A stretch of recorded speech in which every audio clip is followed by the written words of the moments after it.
You haven't heard of gymnastics? No, Watch ninja. Yeah. So they I've never. I'm like, my God, Brady, how deep are you? Minnesota and Montana. You did look not do like you you're well. deep, but how deep are you really? The biggest rock I live under. But they changed it to ninja class. So it's like that in Ninja Warrior stuff. It's awesome. My kid loves it. So that's what my Do they have like the Saturdays whole are. course? He can whole- swing it's- from all the he's- thing? Yeah. Do they right have a now, warped wall? He's learning like more of the basics right now, like rolling and balance beams, and then they'll like swing from something to make it fun. At the There you end of go. that. He loves it. But that's what my Saturdays are. We're typically, in the past they were duck hunting and weekend warrior stuff, and now it's ninja class. I haven't seen my wife on a Saturday in like 8 years. Yeah. We just Well, you have 3 kids. we divide. One goes with one kid, the other goes with the other, and then the other one's finally old enough that he can kind of do what On he his own, wants. yeah. And sometimes we see him, sometimes we don't. But I haven't had a Saturday other than hunting season. Yeah, it's Like crazy, man. they're your kids' days. I feel like such an oddball over here. Like listening to both of you. Well, where this started from is Ethan just walked in. His wife's going right Yeah. now. Ethan's wife is He in just walked labor in and as said, we "Hey, speak. I'll see you guys later. My wife's going right now." Oh, I'm right like, now. "Oh shit!" He looked Good like luck. his wife was just went into labor. Yeah, he did look. Yeah, so stressed He out. looked pretty shook up.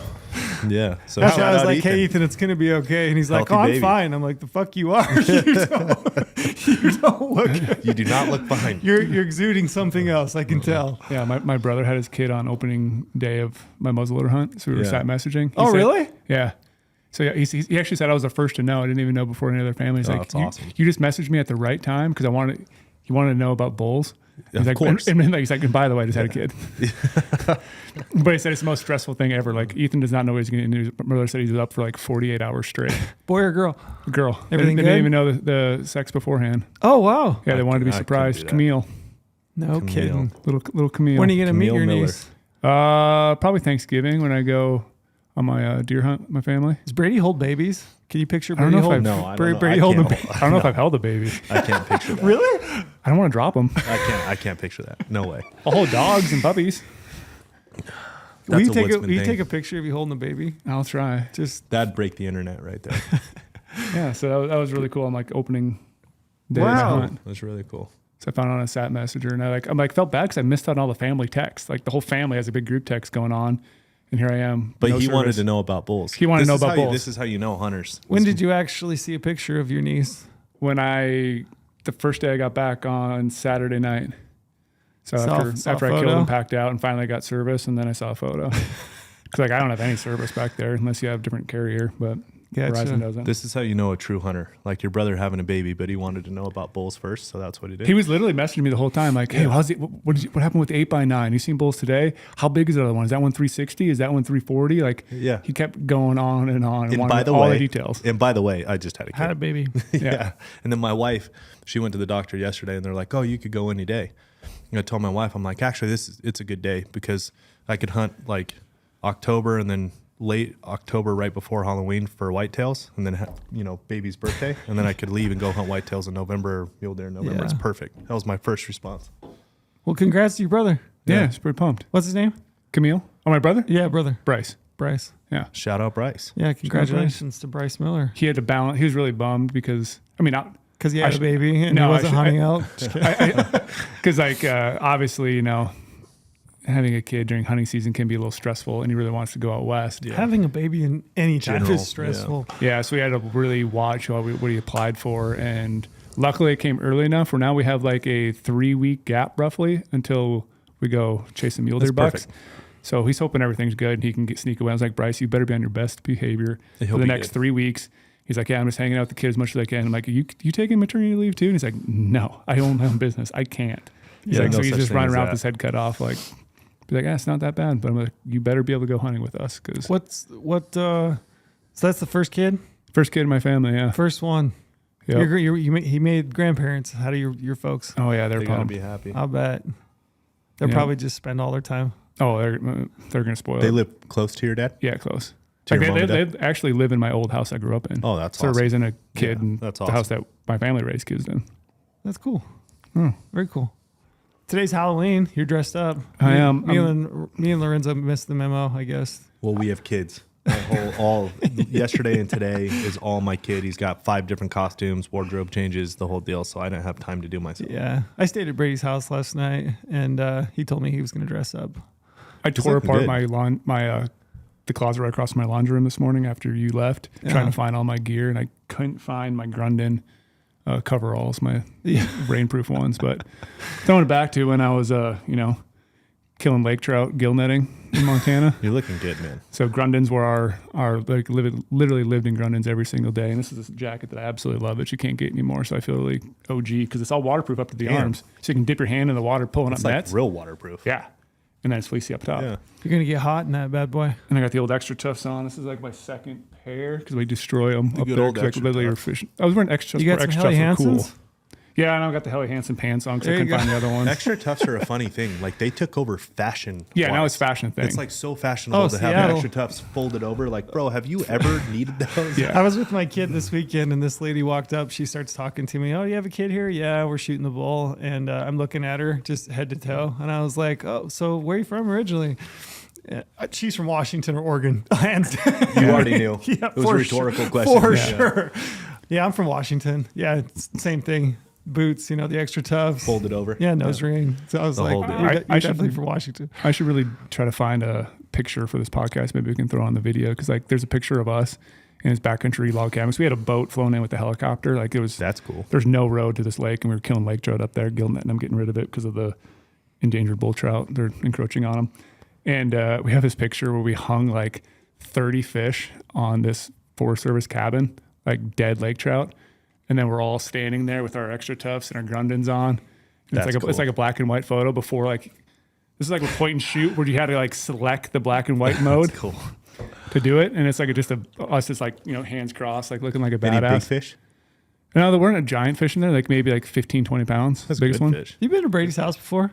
No, I haven't actually. He's got he's got his geese hanging up mounted on the one wall, and then he's got his paddlefish that he just mounted. That's cool. I just walked around Brady's house last night, just looking at random ass animals. Like, tell me about this paddlefish, and we talked about it. We talked They're about paddlefish gnarly for looking quite a long animal, time. man. Yeah. They are crazy. I've never seen one in real life. They are Ever. a weird They're so looking cool. animal. Tiny little eyes, far forward. Yeah, I was telling big them old how you bills. basically cut around the tail and you can pull out the whole, spinal column, and then it Really? steaks from the gill plate all the way back. Good It steaks? steaks, and it He tastes said like they eat halibut. really well. Really? Yeah, Holy phenomenal. shit. You ever I've heard killed- that? No. I've Never killed two of either. them. Phenomenal steaks. Zero Really? interest in paddlefish at all up until last night when I looked at it on the wall, and I was like, "Oh, that looks pretty dang cool. Yeah. I want to see one of those in the wild." Yeah. Let's go. They're Let's yeah, book a sturgeon, paddlefish same trip. thing. I was just Yeah. like, "Huh." Do you have sturgeon too? Do you have a sturgeon? No, I caught sturgeon when I worked for Idaho Fish and Game. We were able to set trot lines for it and little set Yeah. lines. I just so I see got photos some 8, of 9 the same footers. thing, and I'm just Dude. like, "What in the hell Yeah, is those that?" things are wild. Yeah, I got my old bow fishing boats back in Minnesota. My dad's friend's sons bought it from me, so we can go snag it and go drive back out and go shoot some paddlefish. That would be fun.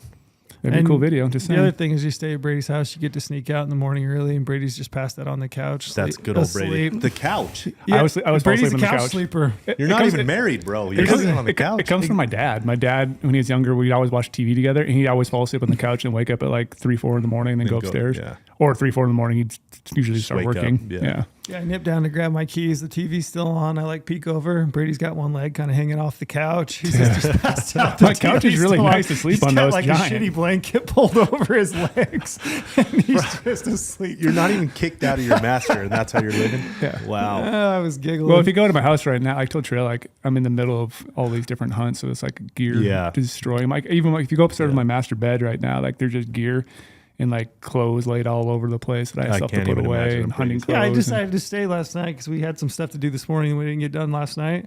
And we we're going to podcast. And so I just hit Brady up late. I'm like, hey, can I just crash in your bed, your guest, your bed? Yeah, in your bed with your you? bed.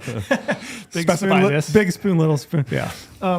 But yeah, I was kind of giggling. And then he's like, oh man, my house is such a mess. It's just a disaster. It's like a gear bomb went off in it. And I was like, all right. So then I got there later. He'd already got home and it's like Clean. It's spick decent. and span. Yeah, it's decent. I'm like, do you want to see what a dirty house looks like? Come to my house with 3 kids. I mean, there's shit everywhere every day. But upstairs where my row machine is, I still have my raft hanging out from when I got back from Alaska, and that's now a month and a half ago. The You're in oars are other still hunts. You don't want to deal the with oars that. are still sitting there. Yeah. It was tidy. I'll give him that. So that fishing hook's hanging around. Brady's just back from an elk hunt. We had a chance to look at his elk yesterday. That was Phenomenal bull. Really cool bull. Scored it out. Yeah. Do you want to talk score or you don't care? Fun. It's a big bull. Whatever. Big It's bull. just Say a that. cool bull. This It's is a an big bull. awesome bull. Yeah. Biggest bull he saw. I think we looked at all the video, all the bulls. All they did at. just go from summer. You know, I talked about Instagram. I put in 9 days of scouting. So that's a lot of weekends. Yeah. Burned up of just running up there. That's a long drive up and back. Mm-hmm. Usually 2, or sometimes I could sneak away a third day. And I guarantee you that's the biggest bull I saw the whole entire time, which is a cool thing to say. How many that days did you hunt? 5. 5. 9 days of scouting, not obviously right before the hunt, and then And 5 you were in days elk every day. every day. It's good to That's have a cool. Nevada. Yeah, it's good to have an elk tag. Damn it. You did it again. I know, my bad. It's You good to have caught an elk, yourself good, quick, though. Yeah, good to have an elk tag. I mean, if you're smart, you can put 2 and 2 together. Yeah. Yeah. No, that was awesome. Yeah, it was a phenomenal hunt. It makes you feel like I've told before, like you feel like you're a really good glasser when you're glassing up bulls because they're just so giant. You're just like, oh, there's one. Oh, there's one. Oh, there's one. Like Especially late season because they It's get actually- those big late bulls get so blonde. Yeah. They get that long winter coat. They're starting to Yeah. put it on and they just turn blonde. It's actually funny on my stone sheep hunt. That's what I like. Stones they blend in real well with the shale. Yeah, they're Like, just pepper. stone sheep for a reason. Yep. They got a stone cape. It's like we'd be looking for sheep, and I'd just turn around and be like, "There's some elk. There's an elk. Oh, there's a bull." Like just Yeah. turn. Are you ever seeing elk? Oh, tons of elk. Really? Tons of elk. No and I'm kidding. just like, "There's some. There's some." I didn't there's know some." that. That's wild. Yeah. Are those Rockies? I don't. Or- They're smaller. They're Yeah. different. They're smaller. Gotcha. Yeah, when I was in BC, we saw some elk, but they were Yeah. I didn't even think about that. They're a smaller. Were they breed. bugling? Yeah. You ever yeah? Yeah. Wow. I But didn't like- even think about that. You know, the sheep were so hard to see. I just turn around and be like, "Damn, I can pick up Naked- some elk." naked though. eye. Like I got these things. I got it picked out. Yeah, there's a haystack moving. That's Yeah. the- Yeah. I'm excited for our hunt series talk coming up. I know, 'Cause me we have so too. many hunts we got to talk about. Yeah. Like, yeah, Brady's having a pretty epic year. We looked through a bunch of his hunt photos last night. That's mostly what I did, is just sit there on the couch and have Brady scroll through his photos and looked at all the Pretty different hunts. epic. Brady's having a pretty epic It's- year. man, Run through them real quick All from right. January 1st. since January. Okay, so audit. We went audit hunting 1st. Mhm. Killed a great one. So I killed a whopper of an audit. I killed the mountain lion on that hunt as well. Mm-hmm. And then I rolled in a spring bear, killed a black bear. And then in the summer, killed an oryx Mm-hmm. with my dad and a couple of my friends. Then I killed a moose, whopper of a bull moose. Mm-hmm. And then rolled in now with the bull elk. Damn. Dude, the thing is, he's got- Six animals already. That's and pretty it's good. October and they've all 31st. been Really good good. animals. Yeah. Like they've They've all been been crankers, quality. yeah. Like nice, mature animals. All Yeah, of like them. my audad, dream audad. I told Brady last night, Oryx. this is the best year you're ever going to have. So it's all Yeah. downhill from here, bud. It is. And he was like, whoa, Whoa. don't I get got big- I got crazy. big plans. And I'm like, no. Well, This the thing is- is, this is I This like we is were a hell of a year, though. we were talking though, like you and I both trailed. We carry a metric shit ton of points in all those Western states, and some states we're okay with waiting forever to draw tags. But I'm getting to a point where I've waited forever to draw tags, and yeah, you're in I'm a just going to good, start to draw them. you're in a That's what I good was telling spot. Omar. You're in a really Yeah. good spot. I was telling Omar because he was like, what are you doing next year? And you start looking at it and you're like, I don't know, 10, 12, 15 years seems like a lot, and it is. But as you get older, time passes pretty quickly, it seems like. And then you get all, there. all of a sudden you're like, oh, I've got 12 points. I've got In 15 all these points. different states. Yeah, and I've been playing the game, and all of a sudden, like, I've still been hunting the whole time. Because Yep, still you been can only hunting. hunt so much, you know? Yeah. But then you've got opportunities that just start to build up, and I think that's the biggest case. I mean, it might seem overkill to apply in all the Western states and build points, but you just consistently do it, and you can pretty well guarantee yourself a decent tag once Well, you you're get gonna into you're gonna your, have your a 40s. span of just the prime time, Yeah. which is where Brady sits Yeah, right now. just drawing You're a in lot your of- drawing prime a lot of of tags. drawn tags. Brady's And then in I his got- prime, ladies. Yeah, that Ooh, too. that is true. I was talking about hunting prime, but we'll Oh. go there too. Oh, Yeah. gotcha. and I carry a metric ton of elk points, which is kind of funny too. So it's like we'll Just discuss it admit later. now publicly that you are an elk guy. No. Yeah, let's visit that real quick. How do you feel about it now? Uh, You've hunted elk. You gave it a. This is a, Yeah, this this is a is my- muzzleloader tag, spot and stock, good unit. You hunted elk. You did it. You did it. Yeah, this is my fourth bull elk I've killed, How do you feel about it? and I feel like I said it with Your Luke on the biggest bull video. before this, though, being a Yeah, raghorn. Raghorn. Yeah. This is my first dream bull ever. Like this is a giant. I told Luke when we were like doing some recording, and he was just candidly filming, and I was like, I respect elk a ton. I I give them a lot of I feel like there's a butt coming here. Yeah. So I respect them a lot. I enjoyed hunting them for what they are. I enjoyed the style of hunting. I enjoyed that I had a muzzleloader to sneak in and get close. I said before I went out there, I hope they're not bugling at all. I hope I never hear a freaking bugle, because I want those bulls to be on the top of the mountain. Nice. If the bulls are on the top of the mountain, I can kill them because that's my hunting style. Everyone knows I like to just get up nasty and steep in the mountains, and I wanted that part I honestly of it. feel like I might get struck by lightning if you keep spitting this blasphemy. Yeah, I agree. So you don't want an elk to bugle. It's the only time they're fun to hunt. I don't want all the eyes. Right. I don't want to deal with all the cows. Yeah, we heard a couple. That 8x9 bugled. Oh. Yeah, he was ripping out like this gnarly sounding bugles, which was Pretty cool. That was cool. See, it was here cool. we go. Yeah. Getting But the it's like real at the end of the detail. day, though, like I will pick up tags for whatever I can pick up a tag for. So I am hunting elk right now. So yeah, sure. I'll say at the time I loved hunting elk. If I pick up a black bear tag, I love black bear hunting. If I pick up an animal tag, Yeah, I love but animal hunting. collectively, let's I just compare. love. I'm just a mountain hunter. I just love hunting mountains. Do you like hunting elk now, though, better than like some of the others? No, You like them better than hunting bear, though, for sure. no, That's what you said last night. no. You're just kidding. You should have just left that lay for a little bit. No, I mean I love hunting them all, but like they just. I'm glad other people love them for what they are. I mean, I'm really happy for people that actually love those. It's like, some guys are blonde, like blondes. Some guys like brunettes. I'm a brunette guy. Popular thing is blondes. You like red meat, Yeah. dark-haired women. What does Ron Swanson say? He's a simple yeah. American man. He likes breakfast foods, brunette women, and something else. Yeah. Red meat. And red meat.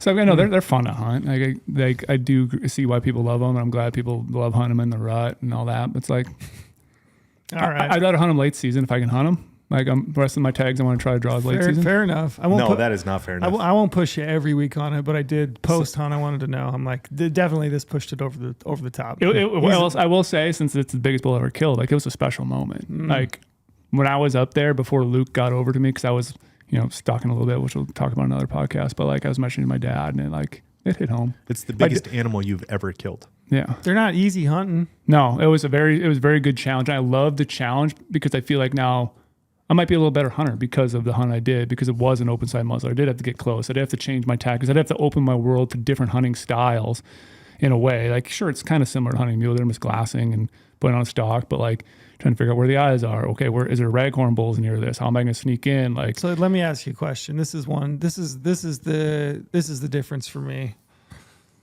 Hunting mule deer, I think, is boring, mostly boring, oh, because you're gonna sit days Mental grind. on end looking for a buck, yep, looking for a buck, trying to dig and them you're out. like, nope, didn't see him today.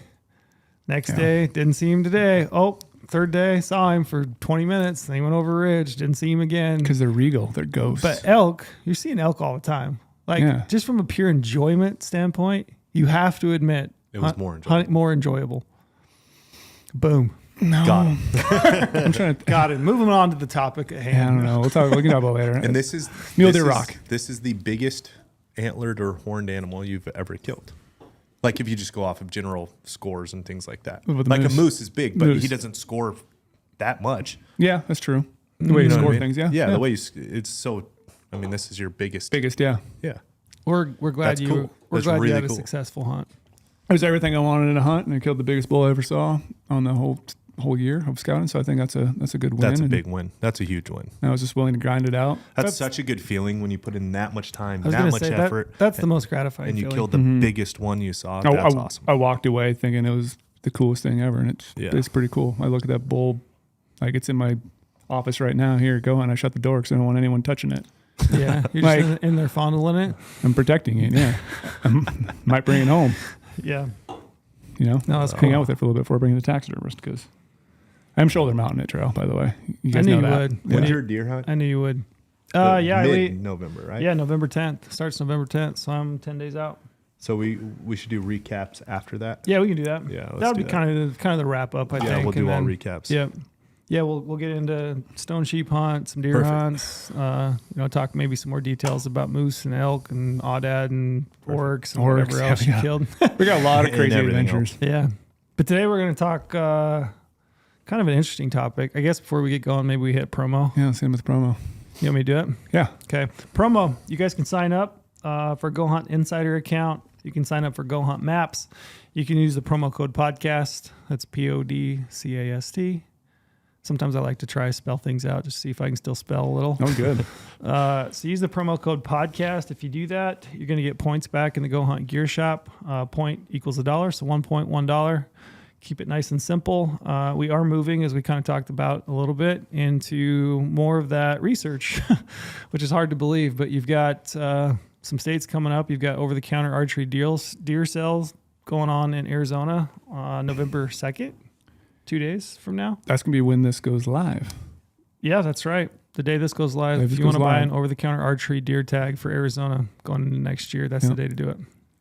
Yep. And you've also got Idaho. I haven't heard any changes to Idaho system. So the plan is right now, I think, still December 1st. Still probably December 1st. Yep. Play that game. So those over-the-counter permits go on sale. It's a great time to do some research in those two states and see if you want to pick up a permit. And it's the best time right now to do research for Idaho. I agree. Like this is the time to jump into Right Filtering 2.0 For sure. and figure out your list, because you know that day comes. Some of those units that you want are going to get sold out, whether it's an elk zone or a mule deer unit. Yep. So you have to have the backup plan, and jumping into Filtering 2.0 right now, you'll have your plan. Start marking those down, start saving those units, start adding them to your hunt folders of like potential units you might want to pick up a tag for. Yeah. And then for folks that are still hunting, you still got, third season Colorado, fourth season Colorado. Yep. Guys in the whitetail woods are just getting excited. Yeah. Oh, the huge front pushed into all over right here before Halloween. I'm so jealous. That's right. Yeah, So now would be a great time still to sign up for Go Hunt Maps. 100%. Yeah, you can do a lot of stuff right now. So use the promo code podcast. Mm-hmm. So, all right. So last week we did a little social media post. I'd looked at a new proposal from Utah Division of Wildlife Resources. We said that we would do a podcast on it. We kind of run through that. So today we're going to talk mostly mule deer in the state of Utah and talk some proposals that those guys have come up with. Those are going to make their rounds through the RAC, which is the Regional Advisory Council meeting process. That's the public's opportunity to listen to the biologists present these proposals and then also offer public feedback. You can also submit feedback, and we can drop a link in the episode. So anybody that wants to submit feedback online, you can do that there. I should mention, too, that the first racks are starting here in November. So basically it's November 8th, I think, through the end of the month, right before Thanksgiving. Yep. So first racks, November 8th, that's the northern region, central rack. The 9th, southern region rack, which we're going to talk primarily about today. And just to be clear, non-residents can everybody too. for sure. Anybody that's interested in hunting in Utah. Yep. Yeah. Again, it's like one of those things we always talk about, too. Even if you never think you're going to hunt Utah or like Washington with their bear thing, like if you want to think about hunting in the future, like, get involved. It's Submit good your comments to be right now. engaged in hunting just as a whole. Yeah, learn about these things, read other people's comments, figuring out why it's a hot button topic for certain things, and get involved. Yeah, and I think we're going to offer some opinions on the proposals. I definitely have mine. We're going to probably talk some history of some of the management strategies that are being proposed. Everybody's going to have an opinion, and that's the thing, is like a lot of wildlife management. I mean, you try to apply good biology and good science into managing hunting, but largely it's socially driven. A lot of it is socially driven. Very socially driven. So how you hunt, where you get to hunt, with what weapons you get to hunt, a lot of that comes down to the public and your feedback, and you've got to get involved. So I would say, like, regardless of any opinion that I offer, Brady, Lorenzo offers today, irregardless of all that, I don't know if it's regardless or irregardless. Ooh, that's a tough one. That's a tough one. As a word guy, that struggles with me too. I did not do well in English, so I don't even know where to start. That's a tough one for me, but I would say, like, get involved, show up to a RAC meeting if you can. If you can't, submit your feedback. And I think that's probably the take home of this entire podcast. If I could, like, push people in one direction, it's just that get involved. Yeah. Because if not, it'll just fly by the night, and whatever gets enacted, and you're at the mercy of whatever is done. I don't want to sound maybe negative about the getting involved thing, but I think you should also get educated a little bit. First and foremost. First, you should definitely read things rather than going off just basically emotions in your head, because I mean, we'll probably get to a little bit. I read a lot of these comments so far. Like, I was out elk hunting, so I missed a lot of this, but I've been catching up. A lot of these comments are pretty insane to me, that they're all this supportive of all this, and they don't really understand the true meaning of it. Because I think a lot of hunters jump on a bandwagon of thinking some of the things are great when they're really, my opinion, a lot of responses are emotionally based. Yeah, emotionally based. And it's like, do some research, dive in some biology reports, figure out these studies they've done before, and educate yourself a little bit on what you're going to be commenting about, because that'll only help you have a better opinion on it, rather than just saying like, oh yeah, I agree with everything. And I get the emotion. I get emotion. I'm emotional about some of them too. I mean, some of them are on units that I really love, that I hunt. I have emotional response to that. I don't like it, but you have to also objectively kind of step back and look at it and think, why is this being proposed? What are the potential outcomes for this proposal if they go through with it? And I'm not the most educated in a lot of this stuff either. So I've been like, okay, I want to dig into some harvest data and see what the trends are and see maybe what their justification is before I just blanket statement like, oh yeah, I want this because of maybe my personal reasons. And then let that guide your feedback. Yeah.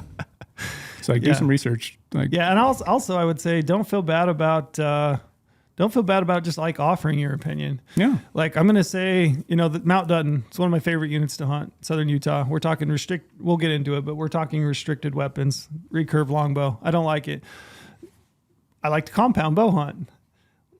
Objectively, if you look at that, you're like, I could see why they were doing it. Maybe it's not so bad. Maybe it'll do some good things. Subjectively, I want to hunt with my compound bow. So that's going to be my feedback. Yeah. I want to hunt with my compound bow on that unit. That's my personal opinion. I feel okay offering it. So I would tell people, be okay with submitting your opinion, what you want. Mm-hmm. And it's kind of the way we guide wildlife management. So anyway, do you want to jump in and just talk about these? We should just jump in right at the top. High level. Do you want to get jump in high should we get the easy ones out of the way first? Yeah. So I would say, first and foremost, let's talk muzzleloaders, scopes on muzzleloaders. Boy. I know Brady loves this one. Yep. So Utah's proposing to remove magnified scopes from muzzleloaders and going to iron sights or peep sight only. So they made this change recently to allow scopes. What was it, 2016, 2017? Mm-hmm. So since then we've had scopes on muzzleloaders. And these are not just, your 3 to 9 red fields. These are, you can use full on turrets. Everything goes. Whatever you want. 1X, you can have a 35X magnification on a muzzleloader. Anything goes. What do you think? So I think people are going to be surprised by my opinion here. And based on one of the comments on the article, some guy was like, oh yeah, not everyone can have a tricked out muzzleloader like Brady that can shoot long range. It's basically a single shot rifle. Mm-hmm. And I said publicly before a lot, like these muzzleloaders that you can use in Utah are single shot rifles. It's not a muzzleloader. I am on the side that, muzzleloader hunt should be a little more primitive, which might surprise people because I love a rifle. I love, shooting long range rifle practice. Like geeking out on under it. What though? Why? Like what? What do you think, Lorenzo? What do you muzzleloader? I guess I shouldn't jump to you before I go to him. But go ahead. I mean, like to me, like I see both sides. Okay, so the scope thing to me is going to, you're not going to probably wound as many animals. So like open sight muzzleloader is hard. I've done it multiple times and it's hard. Or are you? Because now you're baiting somebody into taking a 400-yard shot with a muzzleloader because they have a scope on it. Yep, exactly. Because I think that's why I was going to comment to one of these people in the article. Like, I think a lot of people think they can throw technology on a weapon and they're good to crazy distances. They don't do the practice, so it's a crutch. Mm-hmm. It's just like rifle hunting. Everyone thinks like, oh yeah, I have a rifle tag. I'm going to shoot 5 days before the season and I'll be good to go. Where archers are really good at shooting all year. Most of them. There's people who go to the bow shop the week before and like, hey, I need a new string and haven't sighted my bow in. Mm-hmm. But it seems like more bow hunters practice all year. It's like a lifestyle. Mm. Where a lot of rifles and muzzleloader guys, especially I think muzzleloaders are the biggest one. Like people don't shoot all year with a muzzleloader. So they might have something that potentially can shoot further that they're not practicing as much for. And so, putting a scope on it could wound more things. Like, oh yeah, now I can shoot 400 yards because I see these guys doing it on YouTube and on the internet and people talking about long range muzzleloaders and inlines and Blackhorn 2 and 9 and all this fancy stuff. But they don't put the practice in. You know what's interesting? So I looked at a harvest, or not a harvest survey, but a survey that the DWR did particularly about this topic, about muzzleloaders and scopes. Mm-hmm. And they were able to break these people out by people that were muzzleloader hunters. So they applied for muzzleloader tags. They shot muzzle. These guys are muzzleloader hunters, right? Yep. Like that's their jam. Just like you have bow hunters, you had muzzleloader hunters. And then you had people that were like, I'll hunt with a muzzleloader if I draw a tag or if I get into the dedicated hunter program, or, you know, I'm opportunistic, right? Yep. And then you have people that are like, nah, I don't hunt with the muzzleloader. I don't know much about them. Maybe if I had a tag, I would try it, right? Mm-hmm. So the one, it was really interesting. It was largely people said 200 yards was kind of like, I wouldn't shoot, 200 yards is kind of my limit, right? Yeah. But then one of the questions was like, how likely would you be to shoot out to 400 yards for a muzzleloader, right? And I'm paraphrasing this. This isn't the exact question, but this is kind of the... Are we talking scopes on here? Yeah. Okay. Yeah. This is kind of the, I'm paraphrasing, but this is the gist of the question, right? Muzzleloader hunters, people identify as muzzleloader hunters, less likely to shoot at 400 yards than non-muzzleloader hunters. Yeah. So those people that are just like fly by the night every once in a while, they're like 400 yards. Yeah, maybe I might do it, guys. But guys that know their equipment, No chance. Because the other people don't know the ballistics. They don't know what their bullet's doing. They don't know. They don't know the wind drift of it. They haven't practiced enough, so they know their limitation and they know it very well. I thought that was really interesting. I'm like, isn't this telling? It's telling to the educated, knowing the right thing to do. And that's why I think it's kind of scary, though, because largely that's your base. Yeah, like the more people are going out in the field opportunistically. Yeah. They don't really know their equipment, and they're more likely to take a 400-yard shot than somebody that knows their equipment. Mm-hmm. But like, to me, I do enjoy the challenge of that open sight, peep sight style, as long as it's still like an inline at least, like going way back to super traditional muzzleloaders. Like, okay, that I think to me is almost like the whole recurve side of it, where you're opening the door for a lot more wounding because you have a lot more things can go wrong, which is fine. We'll get into that. There's really good people with recurves, really good people with like traditional muzzleloaders. But I mean, I'm probably, I'm going to say publicly, I'm okay with the just change going back. Mm-hmm. I mean, we were talking last night. I don't think there's a statistically significant harvest success increase since scopes have been added. They're saying as well. 3 to 4%, somewhere in that neighborhood, 3.5%. It sounded like statewide they were killing average maybe 400 more bucks across all tags with scoped muzzleloaders. And then it's no one can ever figure this out, but how many more were wounded because of a scope? Or how many more were wounded back in the day because of a peep sight, because they took shots that they shouldn't be taking. Yeah. So you always have those variables going back and forth. And like you just said, that little study or whatever shows that inexperienced muzzleloader hunters are probably those people who are going to shoot longer range, which might actually wound some things. Last time I muzzleloader hunted, I had a guy take a crack at a buck that I was putting stock on. I was probably 110 yards from this buck working through the PJ, and a guy took a crack at about 325 over kind of off diagonal to me, open sights. He didn't hit it. But the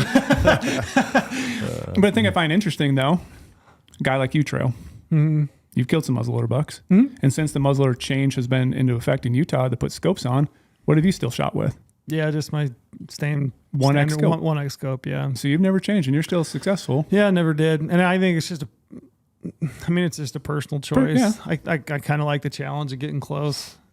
And to me, too, the reason like I'm kind of on board with going, back a little bit is the draw odds increase. You could have a potentially draw odds increase like the New Mexico did.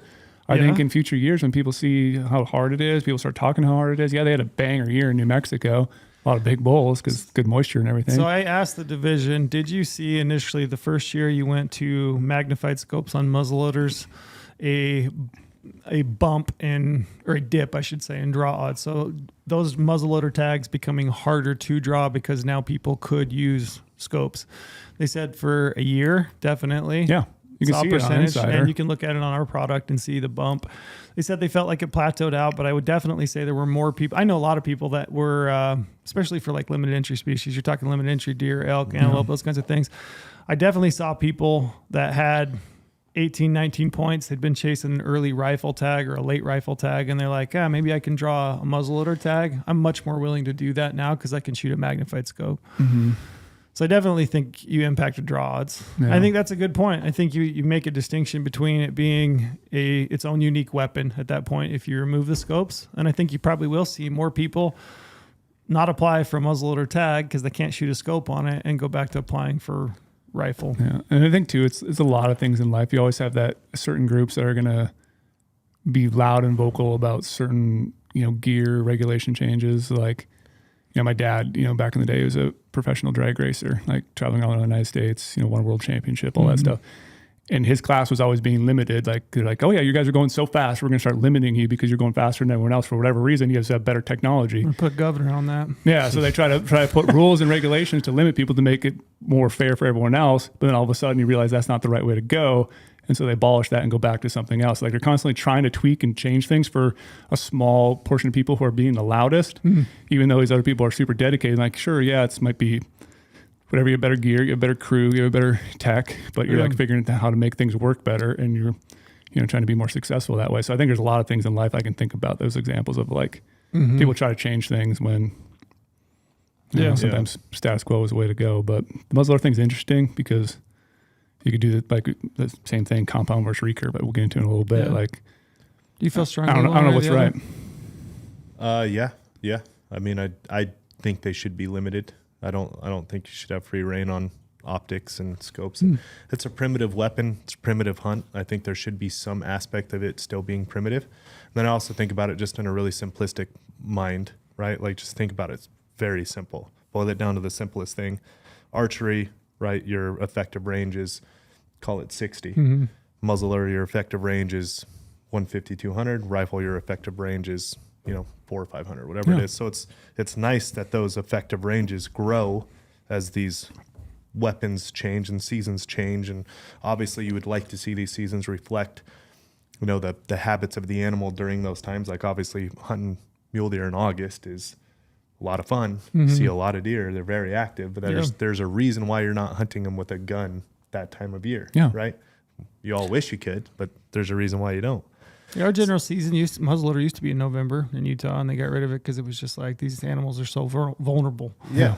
And it's like that effective range that far in November, like, right? But anyways, I just at a very simple thought, I like them to be primitive, at least to some aspect. Like, you get into the compound recurve. Compound is still a primitive-ish weapon, right? It still is hard. It still is very hard. Your effective range is lessened. Like, it's not primitive where, how it, in the grand sense of the word, neither is a muzzleloader now either, with a pointed sabot and they're rifling barrels now and all kinds of stuff, right? So, like, there is growth to it on the technology side, but it still has to be treated. In my opinion, I like them to be treated, right? Like, as a separate season, as a separate thing, a different thing, as its own thing, own category. Right? And I think everyone can agree, if you can put bias aside and emotion aside and all this stuff, which you agreed with as well, Brady. A muzzleloader like that in Utah, it's a single shot rifle. Single shot rifle. It is not a muzzleloader anymore. As good as everything else has gotten, and now you're putting these cut turrets on them, and I can lay down and smack a steel target at 450 all day long. It's like, it's just not what it's grown to. A certain point, right, of the round ball now to a pointed sabot and rifled barrels and all that stuff. But there's got to be a cap at some point on those. You know what I mean? To play devil's advocate, do you think, like, is it warranted based on just the fact that the harvest is only 3% greater? I think it's the public perspective. Again, so it's a social thing. The social thing, like, you think of these guys like, oh, they have more money than me, so they're going to put more time in their scope. They can buy a custom muzzleloader, and they're shooting all these big giant bucks. So it might look like that on, like, a social media side of it. But you think of the general population, like, I think a lot of people just still have average muzzleloaders, and they're fine with it, and they're happy, and they're going out and doing their own thing. But it's a few people are being loud because they're seeing certain people being successful with it, so they think it's outrageously successful or enhancing it. And it's a scope gun. You can, a lot of people I saw in the comments, they said, the scope gun helped us kill this bull. We shot a bull at 550 yards with a scope muzzleloader. And one of the comments on the article, like, that is an that's interesting pretty crazy thing, to though. say. But it is interesting that, the data speaks to it not really changing. Not really much. changing it. Not statistically significant. And then now my personal side, you want to get into personal beliefs of regulation. And I should say that was for general season deer. You're not talking elk, because I think if you went to elk, I would wildly increase. I would think that people are more successful on elk with a scoped muzzleloader. Oh, I would think. Yep. Yeah. Again, I don't have data in front of me, but that's just my gut feel. And again, a lot of this is just how people feel. Yeah, it's the emotional reaction, right? And that's what my emotional reaction to the data only being 3 or 4%. It's like, well, my personal belief in government regulation is don't fucking touch it if there's not a problem. It's like, why are you adding problems when there's no problem? Right? Like, you're just adding shit. But my immediate emotional reaction is like, we got to cap the effective range to some point just for I don't know, right? But then the data speaks otherwise on conservation of the animals. It's not really doing much. I like it for a couple. I'm kind of like on the fence. Like this one could go either way for me, and I wouldn't feel emotional one way or the other. I'm kind of like I'm on the fence, but I do like the fact that we would be more in line with other Western states. That's what I want to talk about. Trailer and I were talking about that sitting on the couch last night. Yeah, New Mexico got rid of scopes. You still have a few states that it's legal, but for the most part, most states do not allow. You got Nevada's open sites, Colorado's open sites. Yeah. And it is kind of nice to be more in line, I guess. I think anytime I would love to see a lot of the states, to be honest, like just get more in line as far as like draws and the way everything goes, just make it less complicated. But that's a stretch. As long as you pick the right system, maybe. But I do like that from that perspective. And then I like the fact that it would be like its own distinct weapon type, its own season. I do think that although again, numbers don't statistically show that it's like that much more effective than open sights, but I do like it not being a single shot, being an extra rifle hunt, if you will. Yeah. And then the thing too, like if you're a guy if you love shooting long range muzzleloaders, if that's your jam, you love a scope, you love, everything about it, you can use that in most states during the rifle hunt. You can still use it in Utah during any weapon season. So if you can still do it. Yeah.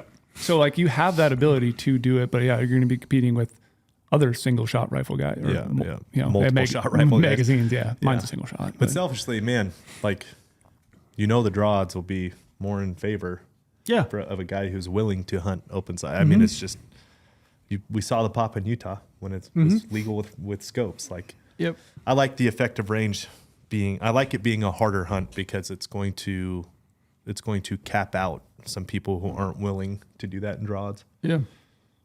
Yeah, but I mean, this is one of those ones that's like a lot of it's just based on feel. Yeah. Because statistically, there's not any real reason to go one way or the other. Not significant anyway. In my little brain, I just like the step of effective ranges from bow to muzzleloader to rifle. And like simple mind. Yeah.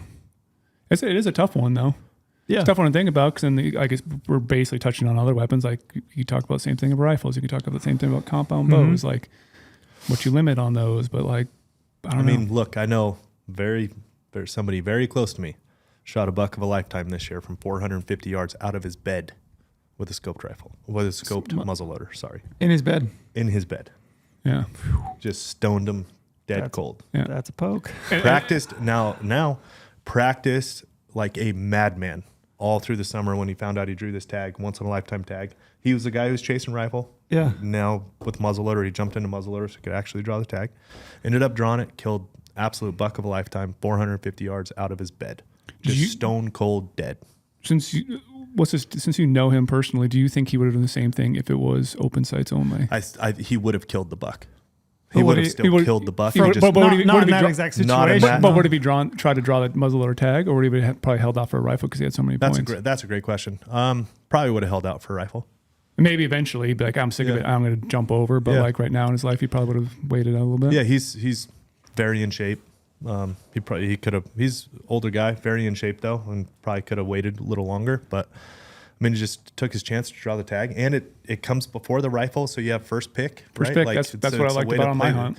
Those limited entries in Utah, he's got his first pick before rifles were in there, and you can see both. I mean, I can see both sides. I do want to say though, he practiced like Brady Miller status through the summer. Sure. He was so good with that muzzleloader going into that hunt. He knew everything about it. Yeah. Part of me also thinks like maybe spreading out people across muzzleloaders with a scope on them, and guys that would normally hunt with their rifle, maybe you're getting some guys through the system quicker than you would otherwise. Kind of thinning out the rifle hunts. Maybe if you go back to this, you take scopes off muzzleloaders, maybe those guys jump back into rifle hunts, and it makes those hunts harder to draw. Yep.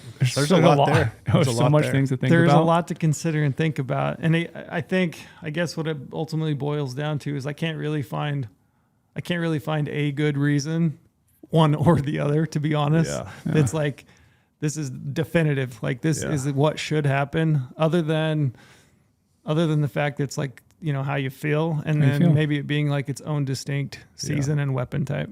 And then for the data purposes, like how the data doesn't really speak that it's look, that deer still would have died. It was in his bed in the middle of the day. Sure. Yeah, He you had could've to stopped cut, it. he had to cut 250 yards, Yeah. had the wind, and he's a very good hunter. He still would have killed the buck. Yeah, I mean, you say 3%, 3% is 3%. It's 400 deer that died Across that the may not state. have died Yeah. if you had open sights. So who knows? I mean, you extrapolate that over 5 years. Yeah, and not everybody's as good a hunter as Sure. the story I'm talking about. So maybe that buck would have lived in other scenarios. Yeah. And then I'd like to think of too, like it's hard to figure all this data though. Like, were those extra deer that got killed at 3%? Was that because of great weather during those Yeah, seasons? there's a lot of variables. factors. There's a lot more of factors variables. there. Were they just happy to shoot anything and they would have shot anything anyway, or were Yep. they holding over something Yeah. bigger? Were they more mature deer taken? Yep. Were they just average deer? 2-3-year-old bucks? Yeah, there's a lot of factors that could go into it. So it's hard to just say like, oh yeah, 400 more deer. It's That's a big number. interesting one. Or small number, Really whatever it is. could be. Yeah, but regardless, if you got strong feelings one way or the other, show up or submit Same. your feedback. Yeah. Because Yeah. I have a feeling, because it was always open sights or one power. Then we had a change. Scopes on muzzleloaders. We went to it. We were there for maybe 6-7 years, I guess, at this point. And I think we're going to go one way or the other. And I feel pretty definitively this might be kind of it for a while. Yeah. Yeah. I And, feel- and so this is the change though, like no scopes. So the 1X is going to go away. So the division said they were open to potentially The one power still. one power, maybe, but Because- they open to it for discussion. But they basically said they would like, I think ultimately what they would like is to just be one or the other. Like you have no scope Yeah. or iron sights or peep sight. Because if and you have have- that be the definition. If you have iron or peep compared to 1X, a 1X is a giant leap up in advantage. Like That's a giant you're pulling all that light in. I'm thinking about my I bull I think just one killed. X is. I think your actual natural vision is greater than one time, one But one you're power. but But you're- you do have crosshairs. Yeah, and you're pulling And that the light, light. in. And The light. light. Like I could put the best of the best 1X scope known to man that gathers all the light, and I could have taken a shot at that bull then that I shot because I had to pass him up because The it was, night it was too before, dark. yeah. I had 35 minutes of shooting light left, and I couldn't see through my peep sight. Couldn't see through it at all. So the 1X does had a lot of advantage. But the bull So- still died. bull still died. Bull, It's I like found him the that, next so day with an open sight and statistically- shot him. Bull still died. Bull still died, but He might have died the night before, though. might have had before. Yeah. You didn't get that extra feed to add on Yeah. that muscle that makes Yeah. more meat. But it Yeah, is there you go. interesting. It's like I said, though, I just encourage people, voice your opinions, because I think once this one is decided, I don't think you're going to probably see it up for debate for a while. So what, 2017 to 2023? Was that 5 years? 6 years? 6 years. 6 years we're deciding to make a change again. So yeah, we potentially won't see it for quite a while, maybe, if they make this rule It change. may not. I think They'll mean, probably want to let this one lie for a while. I think they'll probably want it to Yeah. lie, given the fact the flip flopping that it's Flip-flop. gone. But again, I mean, it's wildlife management in Utah, so you never know. But it's like, I think a similar thing though. It like, rolls like a wheel. We could be having Next the same year. debate next Yeah. year on the same day. I mean, we've talked trail cameras before, but like Montana used to be run trail cameras all the time when I lived up there, and they switched it to now you can only use them in the summer, and then they flipped back again. Now you can use them all year again. So like there is times when they do flip flop, and goes back to where it originally was. Yeah, that's just, it's largely from what people want. People want Loud yeah. voices, people start talking. And then, you talk about a state agency. I mean, that is a state agency. They work for the people of that state. And if Yeah. the people of that state want a certain action, it could maybe happen. Yeah.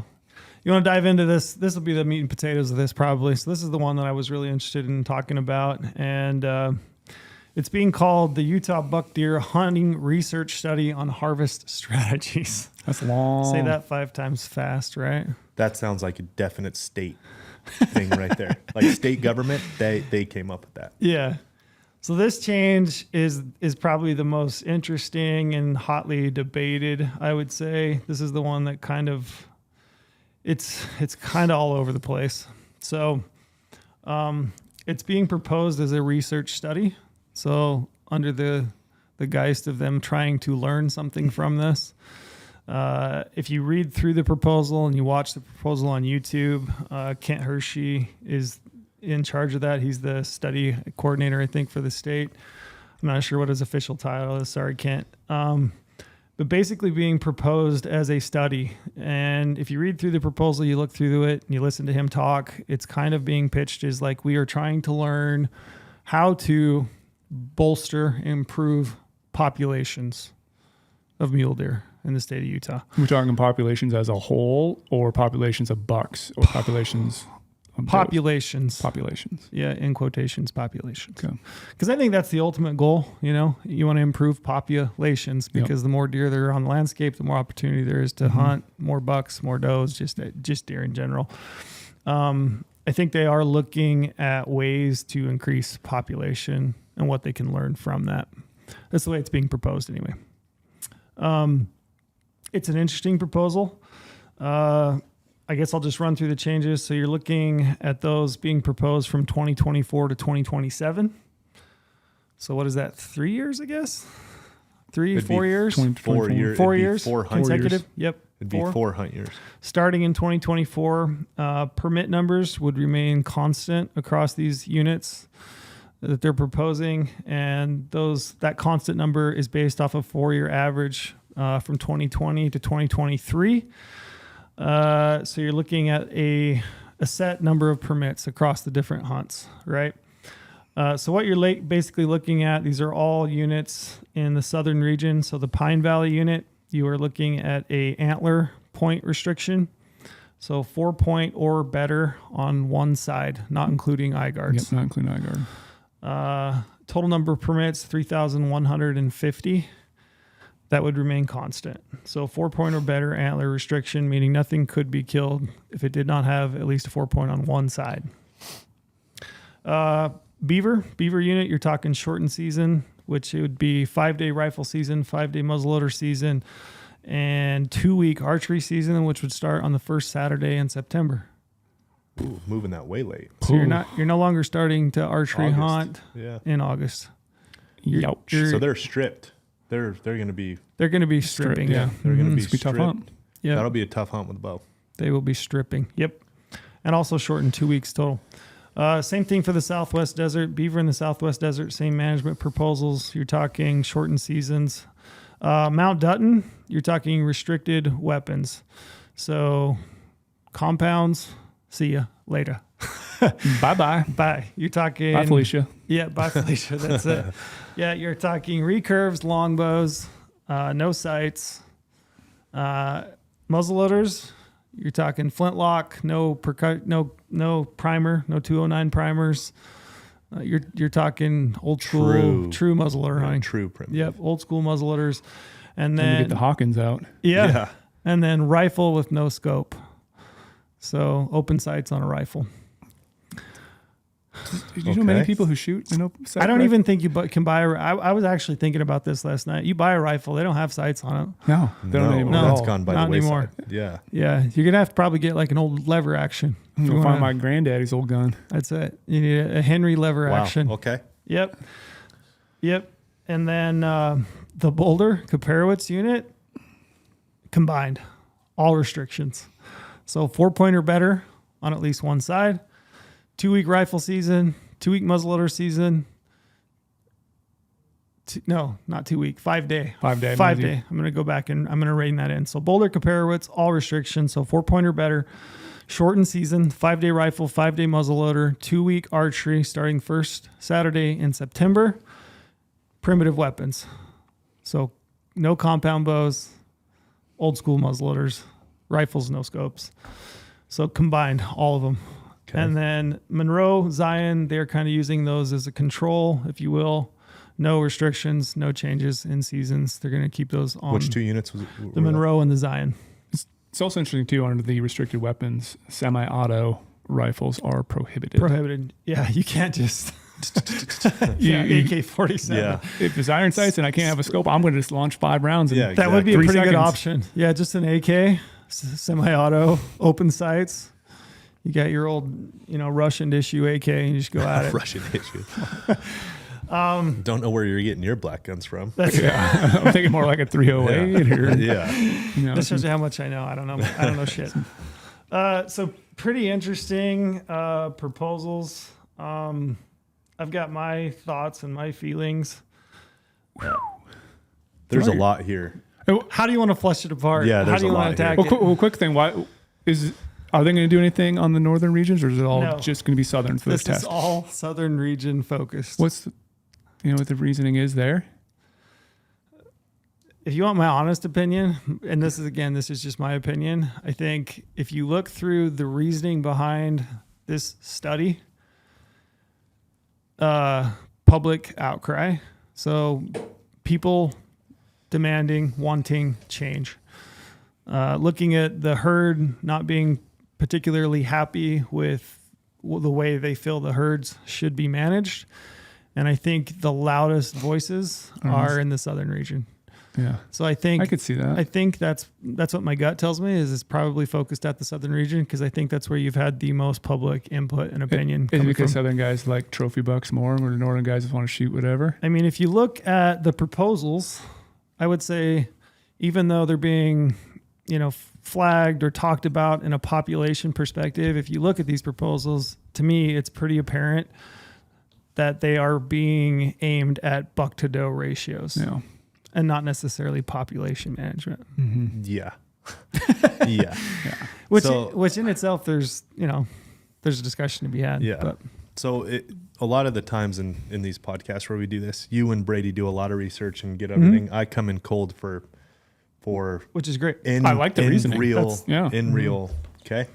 So as you're reading through those, this is the first time I've heard of them. Yep. And I knew you were at these meetings, but I was waiting for this to hear get it. what this is. I had a pretty strong emotional reaction, but then as you kept reading through them, and I'm kind of racking my head of what I'm hearing and the reason for it all. So there's one thing I can say in a positive light, that change is not easy, and change is often a very good thing. And a lot of the times, a massive shift is a good way to quickly learn where you need to be and work your way back quickly afterwards. Now, 4 years that's not super quick in my opinion, but I do appreciate that the state is putting themselves out there to like really shake things up, and they're willing to change. I do. It's a pretty gnarly proposal. It's a gnarly from the proposal. state. So I after I kind of toned my emotional response back, and I'm like, you know what? I actually do appreciate somebody is willing to like go pretty gnarly on this to figure it Yeah. out, because none of us are like truly happy with a lot of the mule deer I would agree. hunts in the West right now, right? I'm pretty happy. I mean, I'm not like. Here's the thing: is like, and this is going to come out in discussion, but like, certainly it could be better. Yeah. it could. I'm happy. It could be better, but But by it and could be large, happy. I've been quite Or it could be satisfied with the better. hunts that I've had. When I've had a deer tag, I felt like I've had a good hunt, and that's not the case. You're talking even on general hunts. Yeah, Yeah, not talking about I've had big great draws. general hunts. Yeah. Yeah, I've had really good general hunts, and I think by and large, I'm pretty happy with the way the management and the Yeah. opportunity has gone. Like I felt like my draw odds kind of reflected the opportunity that I got, yeah. and then I also felt like when I have hunted, obviously I hunt the way I like to hunt, and I Yeah. put time and effort into it. I felt like I've been rewarded with the type of buck that I thought I was. Put the effort in. Yeah, for. yeah, I felt like I was rewarded justly. I don't know. Yeah. if you I'm said going to that. say it, but I think you're also a really good hunter trail. And a lot of time. I wonder if general population isn't. And I get that. I'm not saying, I'm definitely not. I'm probably I'm not an outlier in that I feel like I'm a good hunter. I'm in a unique. I have a unique perspective in the unit that I hunt, or the units that I've hunted. I know really well. I have time and effort to put into it. I'm not probably your average hunter that draws any tag of any sorts and goes out and goes hunting, You put your time in. which is fine. You put your time in the Yeah. weapon. You put your So time in physical that's gear. But the bulk of this is that people are generally not happy. Otherwise, we wouldn't be looking at this. Yeah. Yes. That's So- the itch point. So this is a good place to pick it back up, because as soon as I got myself internally calmed down to be like, you know what, I appreciate that they're changing. And then I went back to like listening to the words I was hearing and what you were saying, what this sounds like to me. Because then as you're going through it, I'm like, yeah, but I don't know if this is going to accomplish and this. And then like, why? What would this be for? What it sounds like to me is, like you said, Southern Utah has some pretty loud voices, and just like Brady said, traditionally we're passionate in the southern region. Southern Utah, for whatever reason, has They have a culture of trophy buck hunting there like you have never seen. We like big bucks. We will not lie. Like social structure in southern Utah revolves around how many big deer you've killed, not about like, you know, being a citizen, a good citizen of society, right? Yeah. It's just an interesting thing there, that culture. What it sounds like to me is there is a lot of really good trophy hunters who have the ear of DWR right now, is what it sounds like to me. Because it sounds like to me right here, you are essentially, you are putting a non-resident, you know, guy's got 10 days to hunt, typically. Now you're cutting those 10 days down to 5. He doesn't live there, doesn't know the unit super well. He's drawn the tags. He's just wants to go out there, go hunting, bring his brother-in-law, whatever it is, go out there and have a good hunt. You're putting him massively behind the 8 ball to a guy who knows what he's doing, has been there, knows those units, and wants to see some age class get back into the bucks, some buck to doe ratios. So here's get to the right spot. And that's what it sounds like to me. This doesn't sound like a majority public, the best for the majority public. This sounds like really good for some southern Utah residents. Yeah.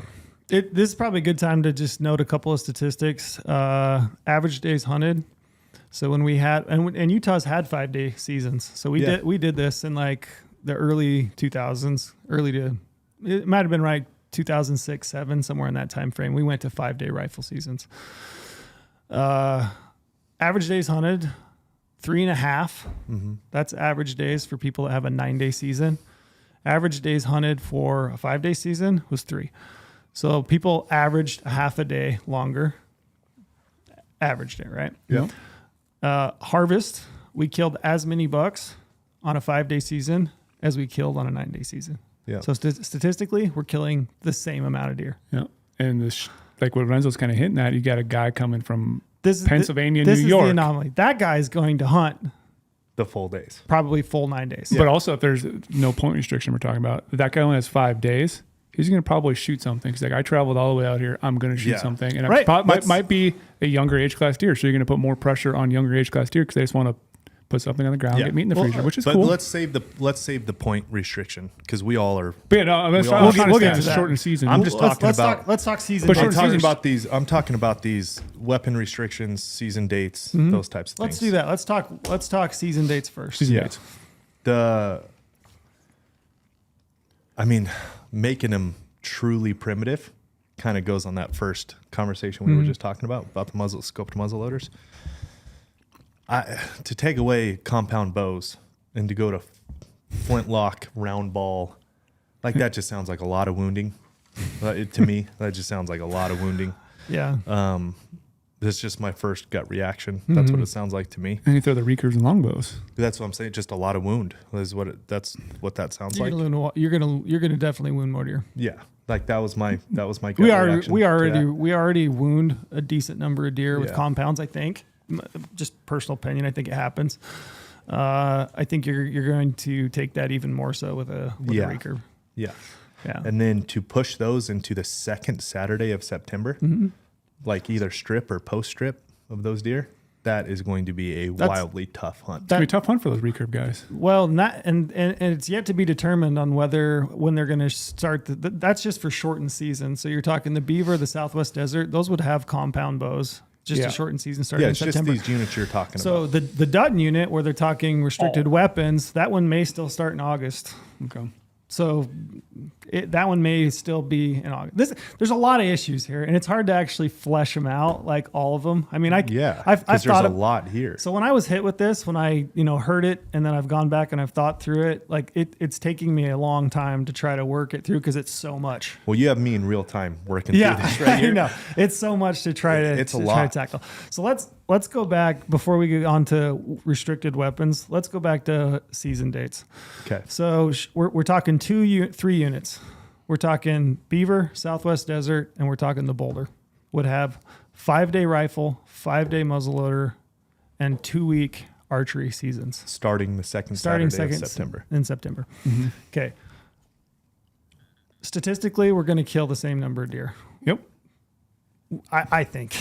I mean, the numbers. Statistically, if we go back and we look at harvest statistics from years when we tried that, we haven't tried a 2-week archery season, so maybe you'll save some bucks on the archery portion of that. Anecdotally, I can tell you that having hunted through all those years, I did see more mature bucks on the back ends of those shortened seasons, because I think what was happening was most people had a weekend to hunt. You had a 5-day hunt, you had 1 weekend. I think people were generally shooting the first buck that they saw that was available to them. That's a very good point. Which is often a younger age class of buck. It's a 2.5-year-old buck, a yearling buck. Like I was saying, the guy coming from the East Coast out here, he's going to shoot the first thing he sees now. Mm-hmm. This short season, he doesn't have much time. So in regard to that, back when we had 5-day seasons, for me as a hunter, me personally as a hunter that scouted a lot, put a lot of time and effort into it, I actually kind of liked it because I felt like more bucks made it through those hunts and got another year of age to them. Yep. And I like hunting a big buck. I'm okay with saying I do it, too. right? Yep. So that's an interesting part of this. I do not see, in my opinion, I do not think this is going to have any population level impact. No.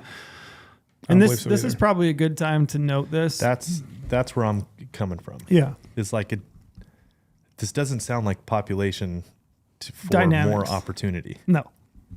I can't honestly make the argument with any of these proposals that they are going to increase population. And I know that probably somebody listening at this point, it's not going to make sense to them. They're going to say, but you're saving more bucks. That's more population.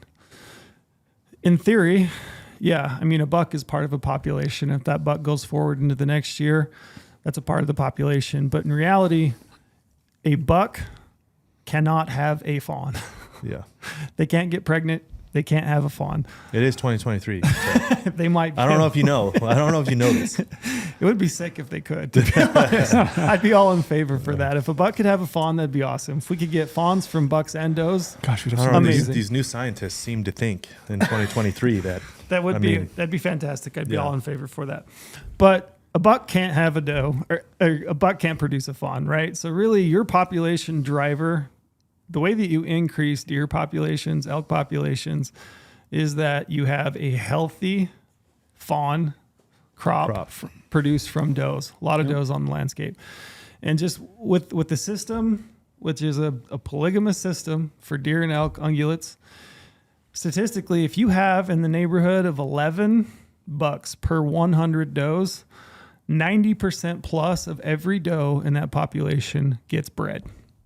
So anything above and beyond 11 to maybe that 15 window per 100 does is surplus. They can be taken off the landscape, almost no impact whatsoever. And actually, if you think about it, a buck consumes feed and he occupies space. Yep. Okay? Removing that buck from feed and space, in theory, opens up that More landscape to a fawn that would be produced the next year. If that fawn is a doe, she can produce another fawn and you grow deer. Now, some people are going to say that really only matters if you're like pushing carrying capacity. Okay. Sure. I can understand that argument, but a buck is still eating feed on a landscape. He's still occupying space on a landscape that could, in theory, be occupied by a fawn, a doe that can then produce more deer. Yep. So I don't think, as I look through these, and I'm going to say it outright, I don't think that any of these studies, management strategies, proposals, I do not think they are going to have population level impacts. Well, then you said the data from the past supported that.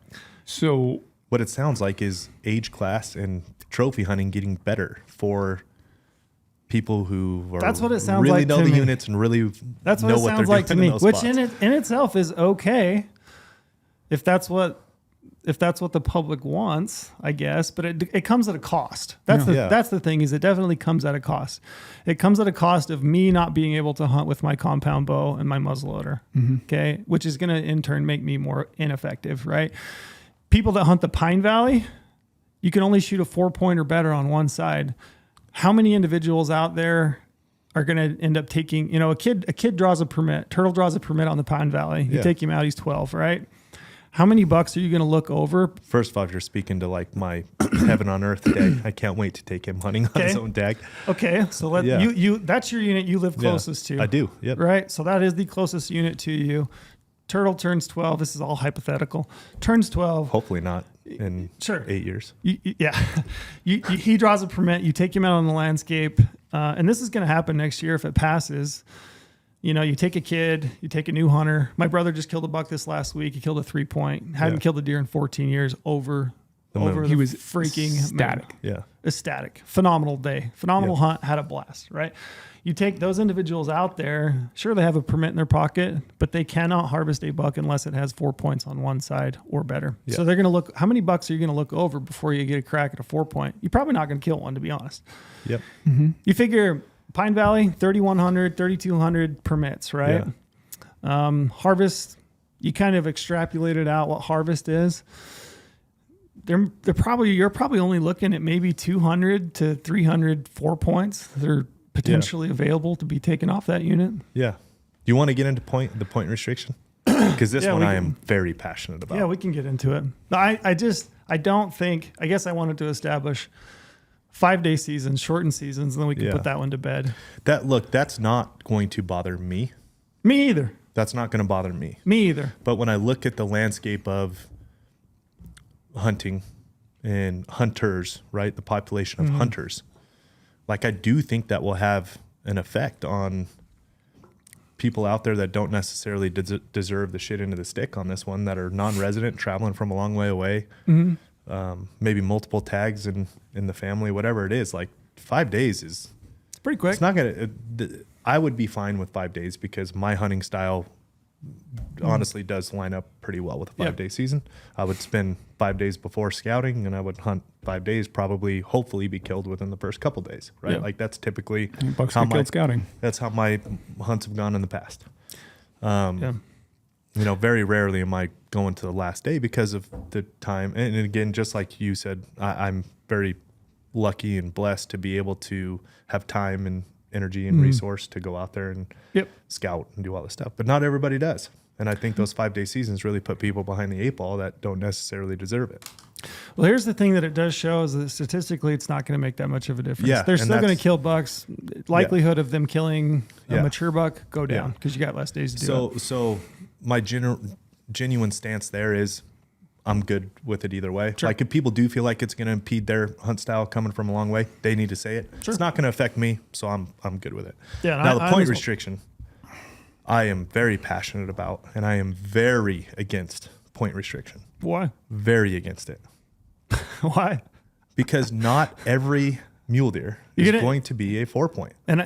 Okay, good point. Not every buck is going to be a 4-point. You mean ever? Ever. Like he may never hit a 4-point. Never hit a 4-point. Yep. There are these genetics ingrained in these animals, and they will not hit 4 points. Now, that's probably like a very small faction of the mule deer population out there, especially in Pine Valley. There is generally good genetics. But then there's also regressed bucks that turn into 3 points, and sometimes 2x3s, and very old regressed, not even breeding bucks anymore, past their breeding age. And you can't even kill those bucks, which those are the ones that need to be killed. Now the hard part of this is it's a big ask, and it's a big ask. You're going to be wildly unpopular, by the way, for saying this. I know. I was really blown away by this when I read through the comments, and I've read through hundreds. In theory, it's a great thing. In theory, it is really good. Yeah, it's really good. And in theory, right? When you think about it in theory, it's really, really good. Yeah. But I've again been very blessed and lucky to hunt a lot. I have a lot of days in the field throughout my hunting life. The amount of animals that you see that are mature that don't hit point requirements, it's pretty staggering, honestly. Like there's a lot of bucks out there that don't. Like you would say more than you would think. Way more than you would think. I would say way more than you would think. Can I jump to a quick example? I just want to make this one point. It is hard, though. This is where it's interesting. It is hard for the ask to the general population to be able to age a deer on the hoof. Oh, impossible. It's really tough. Yeah. Unless you do it all the time. I would say, a very small population of hunters, I would say us three are very capable of aging a deer at 4-year-old plus, 5-year-old plus on the hoof, right? That's a tough ask for just a general population of hunters. So you should be managing for age, not point structure. Which is what they do for elk. You should be managing for maturity, not point. Because there's a lot of 2-year-old bucks that will be 4 points. Yeah. 2.5-year-old deer hit 4 points. Those are the best genetics on planet Earth. And You will have whacked. 2.5-year-old bucks that have double branched, both sides splits, 4-point bucks. Yep. And they're going to get whacked. Why is it so Those popular? are not the one you were. Why do you think You that should be killing the regressed 3-point. Why are antler restrictions so popular among the public? Because It's an easy visual. It's an easy reference. And in theory, you would think, and a buck only gets bigger as they get older. You would think, in theory, right? My cousin killed an 8.5-year-old 3-point. This is one of those things. That's crazy. And it's giant, by the way, but it's an 8.5-year-old 3-point. This is one of those things that it seems in theory, like you think about it, your common sense. Okay, you go to a point restriction. This is a great thing. We're going to save some bucks. Yeah. We're going to grow bigger bucks. There's going to be more bigger bucks on the landscape. But none of the data, none of the studies that have been done, no state except for one. I did find one. None of it supports antler restrictions as being a good, viable option for the population. Yeah. And I think it goes back to what I was saying earlier. Is it sounds correct, like we're talking about right now. Yeah. 4-point restrictions sounds correct for almost 95% of hunters. It seems like, great idea. But again, those people might not have done the research to read these studies that have already been done. Like I have a piece of paper right here. We talked last night. I have a bunch of 4-point restriction studies, PDFs saved in my computer. And I pulled one up and I have a ton of highlights on it that I've been doing in prep for this. None of them work. Like I said, I think there was a Washington study that did show that slight impacts, but a lot of them have quick impacts like that first year, but then long-term, it goes back down again. Like they don't work. They put more pressure on 2 to 3-year-old deer. Yes. And then those genetically inferior deer, like I wanted to bring up that example. Didn't you, this is Mexico, so it's obviously not Utah, but didn't you shoot a giant forkosaurus, or was that a fork by 3? Absolutely giant. I would shoot that deer. 8-year-old deer. All the time. In Mexico, which is like a 10-year-old deer here. So that is a deer that is a cranker deer that will never be touched. And yes, it is Mexico, but I'll give you two very recent real world Western examples. Colorado, right, where Clay Hill guides. I go out there, help him go out there hunting, stay at his place all the time. He had a 3-point on his lease property. This would have been last year. Last year. By far the biggest and most mature buck on the landscape, by far. And he was running with a pile of younger 4-point good bucks. But everyone wanted to kill the 3-point because it's cool to kill older deer. That's what everyone wanted to kill. Yep. You're going to put that buck off limits to go out there and shoot. And all of his hunters that he had in camp, they were trying to kill this big 3-point. It's a big 2-point that he had on there. And there are genetics out there that they have 3-point genetics or 2x3 genetics or whatever it is. I saw on the Penguich unit this year, I saw a very mature, very old 2x3. To think that you can't go kill that buck, he was definitely the buck to kill, like no question about it. Yep. And then when I was in BC, here's a very good example. When I was in BC on my stone hunt, and I was glassing these elk down on the bottom because stone sheep are too hard to glass, at least midday when they're bedded in the shale. So they have a 6-point restriction on their bull elk up there. 6-point restriction. They have a genetic where they're missing 2s. Like they have a missing 2 genetic. You're hey, listen up, guys. You don't throw a 2 on one side. You're golden. It's really interesting because there were elk hunters in camp when I was there. Yeah. And they have a missing 2 genetic, but they have a 6-point restriction. I glassed up what I thought was a 6-point down on the bottom. I'm like, damn, that's a good bull for up here. Like, because it's those smaller genetic, right? But big whale tails, good looking bull, had cows, very mature, like definitely old, 6, 7, 8-year-old kind of a bull, definitely mature, had definitely been breeding the last couple of years. Just big bull. He glasses him up with the spotting scale and goes, yeah, actually, I can't call those other hunters. They can't kill that bull.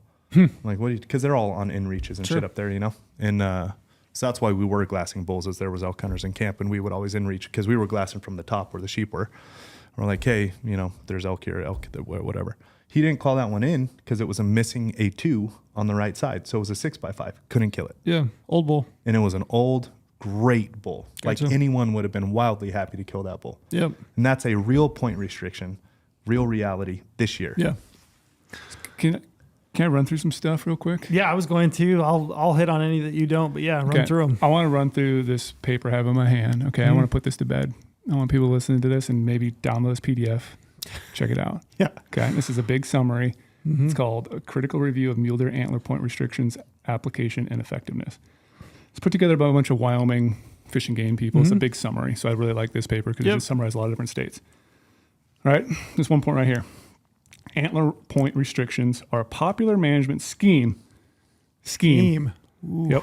I like that is the language. often advocated by sportsmen. Okay. The intended outcome is to exclude a segment of the male population from harvest in order to increase the proportion of males in the population and or recruit additional mature males for harvest. Sounds Awesome. Sounds great. That's why most people, I think, are 4-point restriction, love it. They think they're on board right away. All right, let's get into some stuff here. So, all antler point restriction strategies resulted in a short-term gain of the proportion of males in the population. However, male-female ratios eventually returned to pre-antler point restriction levels after varying lengths of time, regardless of whether the antler point restriction was continued. All right. So, in my personal opinion, and this was a little hammer on it, point restrictions flat out don't work. Okay. They promote genetically inferior deer. Those big 3 points That's we're what talking I about, was- big 2 points. That's what I and was they gonna put get into. heavy pressure, like we talked about before, on 2 to 3 year old deer. You're going to get that first 4-point buck, he's going to get shot. He has the potential to be an old giant. He's going to get shot. Okay. So here's varying studies by states. Okay. These are all various years they've gone to this stuff. And let's start in Colorado here first. So Colorado implemented antler point restrictions for mule deer on a statewide basis for 6 years. Okay. And here's this part I want to talk about. A marked increase in illegal or accidental harvest of yearling bucks was documented. People were shooting deer they thought were 4 points and they weren't. So you had more younger deer still get shot. You're under the definitely gonna have people ground truthing deer. Yeah. Yeah. Okay. However, the number and proportion of mature bucks did not increase because of the 4-point restriction. All right, let's jump into Idaho.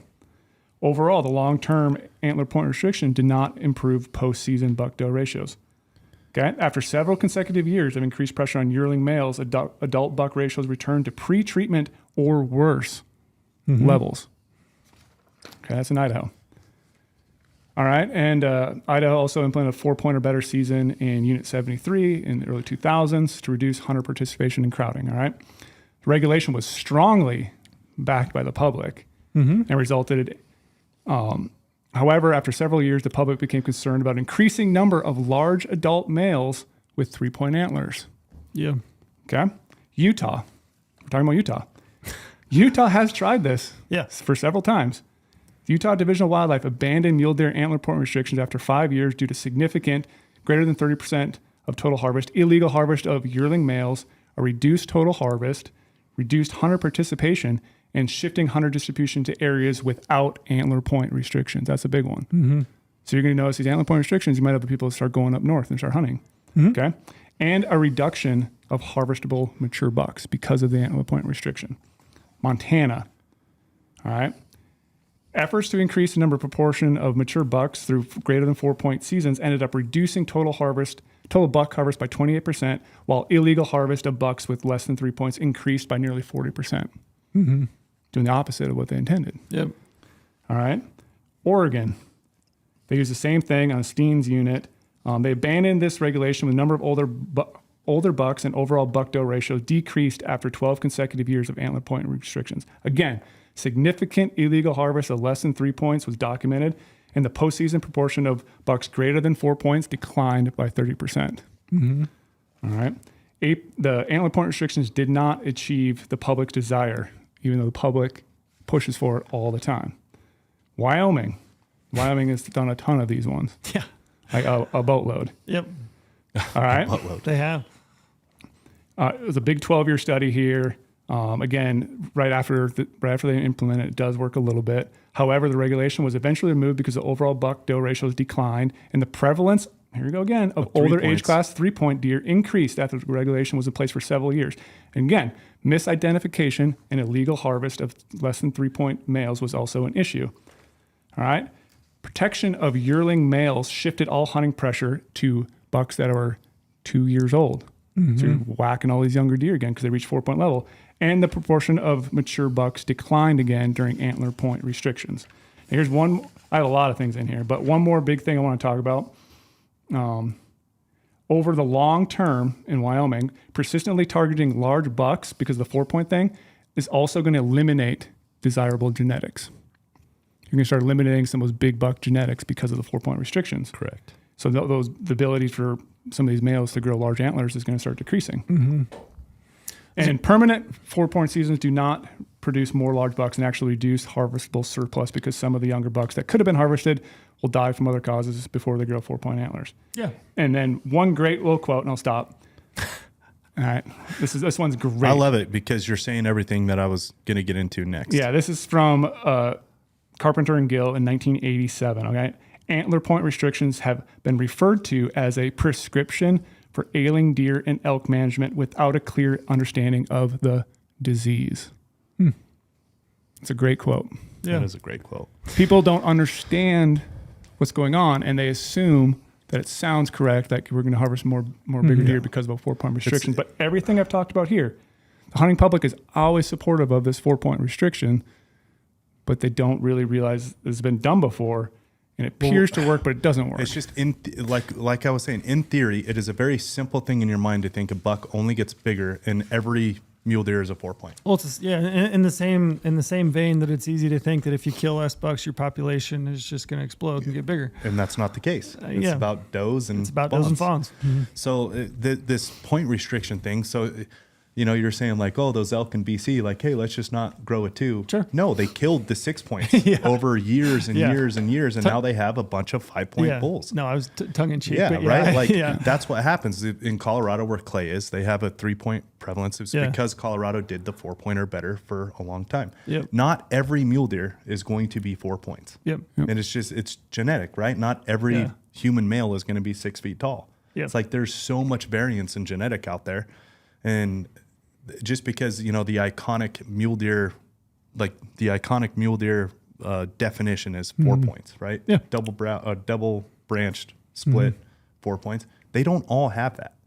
Yeah. Not all And if you kill the 2-year-old and 3-year-old 4 points, those are the best, most desirable genetics out there. Those are all going to get killed. All the 3-year-old 3-points are going to make it. Those are the ones going to be breeding. Then you're going to have a mountain full of 3-point deer. Yeah. Okay. I got one more thing. Sorry. You're good. I got a couple too, but I'll tack them on the end of yours. Okay, so we were talking about populations before and how this is hopefully going to increase populations of a mule deer as a whole. All right. So all those studies I just mentioned off, Colorado, Idaho, Utah, Montana, Wyoming, total population increase from antler point restrictions, ? Colorado, no. Idaho, no. Utah, no. Montana, no. Wyoming, no. Do not help increase total mule deer population by doing an antler point restriction. And I should say, I hope if they do try this, I hope that it is just tried for the 4 years and then it's put to bed. Because 4 years, though, is a really good way to put a lot of 3 points on the mountain. Yeah, you're right. It does have the 4 potential years for is sure. plenty to put a bunch of 3 points on the mountain. Yeah. If you look through this study, I'm probably looking at the same or similar one to you. It does say antler restrictions does have the potential to increase your buck to doe ratio, although results vary and they're usually very temporary. So you're talking a very short time frame, and you're really talking that 1 to 3 year time period. Yeah, right away. I think if you were to continue this, you definitely have the potential to really screw it up. Yeah. In my opinion. And the interesting point too is hunter numbers during all the studies, they're all decreasing because of a 4-point restriction. You're having less hunters wanting to go out there and hunt, which is that youth recruitment thing again. Yeah. Another part of this, it says you definitely limit hunter participation, harvest success. You're definitely going to have less people out on landscape. It's interesting to me, like if you're going to issue the same number of permits and you're saying we're going to use this 4-point restriction as a means to still put people in the field, give them a chance to go hunting. it's not going to equate to a good experience for most people. Yeah. Because you're gonna look at deer that you can't kill. You know, Old, gnarly, big 3-point. Yeah, in the long term, it may be, you might find that more frustrating. You know, Absolutely. So that's an interesting part of this too. I thought this was an interesting. So managers have found, this is again with, based on studies, managers have found the most effective way to recover if you're looking at a population that has a low buck to doe ratio and, quote unquote, I'll put it in quotations, population. Yeah. The most effective way is through dramatic reductions or reduction in harvest pressure on males 2 and younger. Through conservative limiting quota season or shortened season lengths. So I can kind of get behind that. I read. And available data also supports this. So you're talking permit numbers overall, and you're talking shortened season dates potentially, but not point restrictions. If the data supports shortened season dates for better population, then I'm definitely in. Yeah, but even though I know it's going to impede some people who don't have the benefit to come out. But what I am early. saying is that it's not point restrictions. Point restrictions don't work. They don't. It's a sheer way to get inferior genetics as the prevalence of whatever unit you're in. Yep. Yeah. So can we put that one to bed? Do we feel like we've beat that one? Anything else about point restrictions? I can't support it. As long as the public agrees to send in their feedback that it doesn't work. But again, I hope people, maybe jump in. You can easily search this on Google Scholar. You can search this on regular Google, find these reports, read them. I suggest everyone fully read them.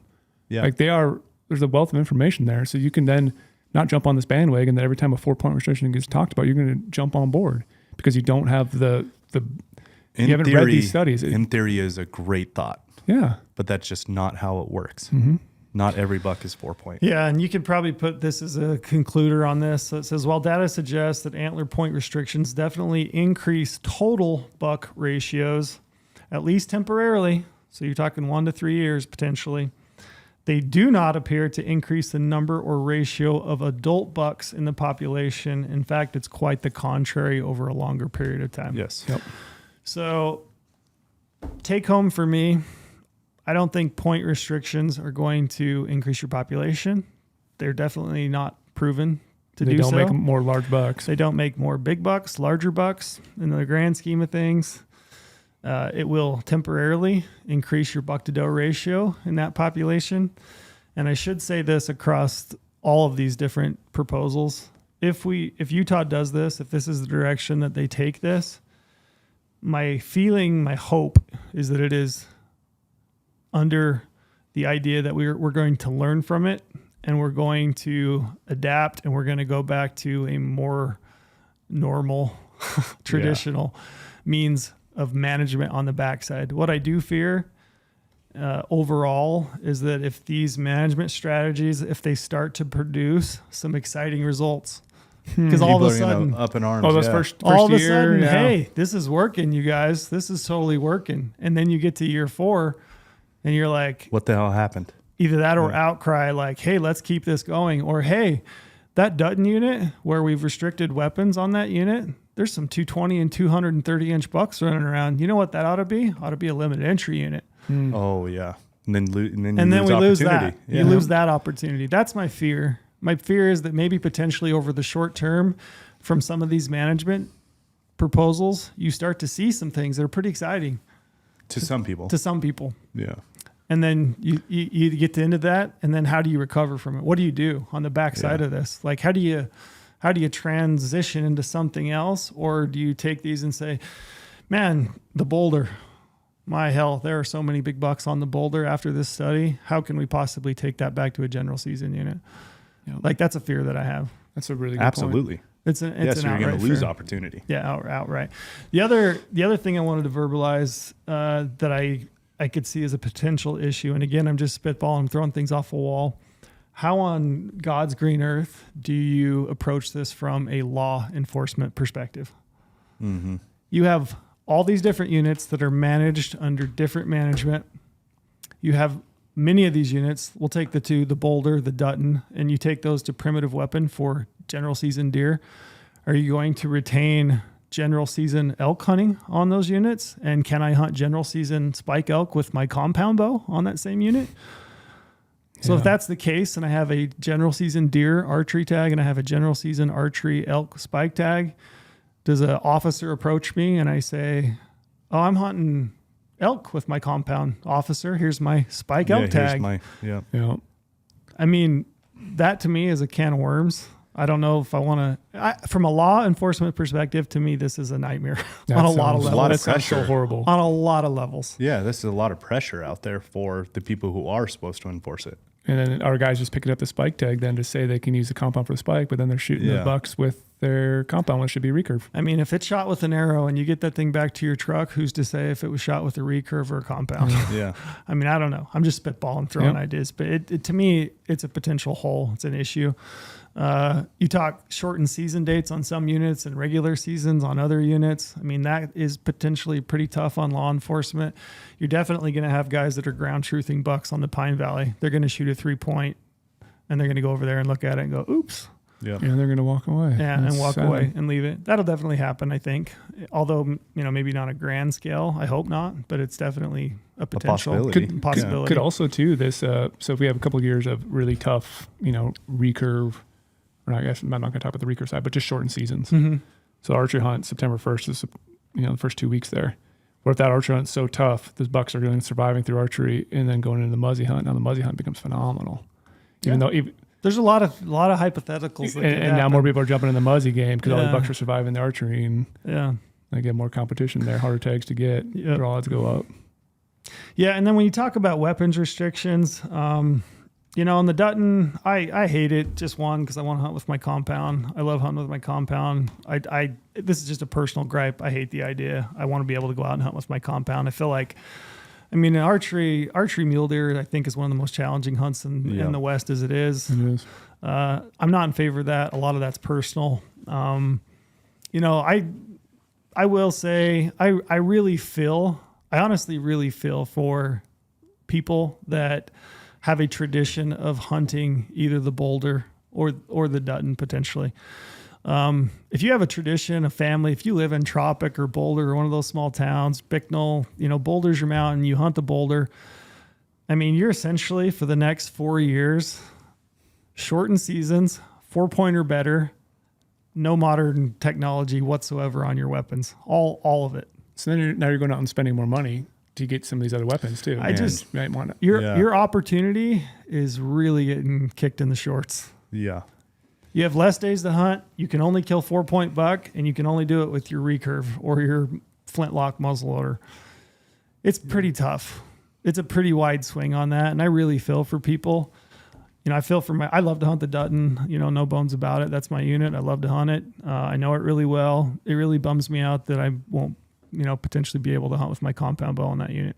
So it'd be really hard for me to be in favor in it, and it's just on a personal level. And again, I don't know that. I think those units, it's not going to really do anything in my opinion. I think all the studies suggest it. You're not impacting population.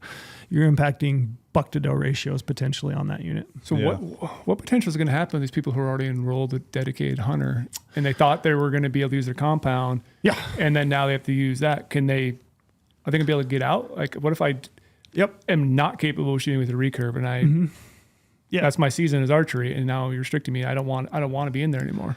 Yeah. So the guidance from the division is if it passed and you were enrolled in the dedicated hunter program in one of those 2 units or any of the units, if you decided you could withdraw from the program and you could receive a prorated number of preference points back, depending on how many years you've already hunted in the program. Mm-hmm. So to me, I'm enrolled in the dedicated hunter program on a unit that would have restrictions.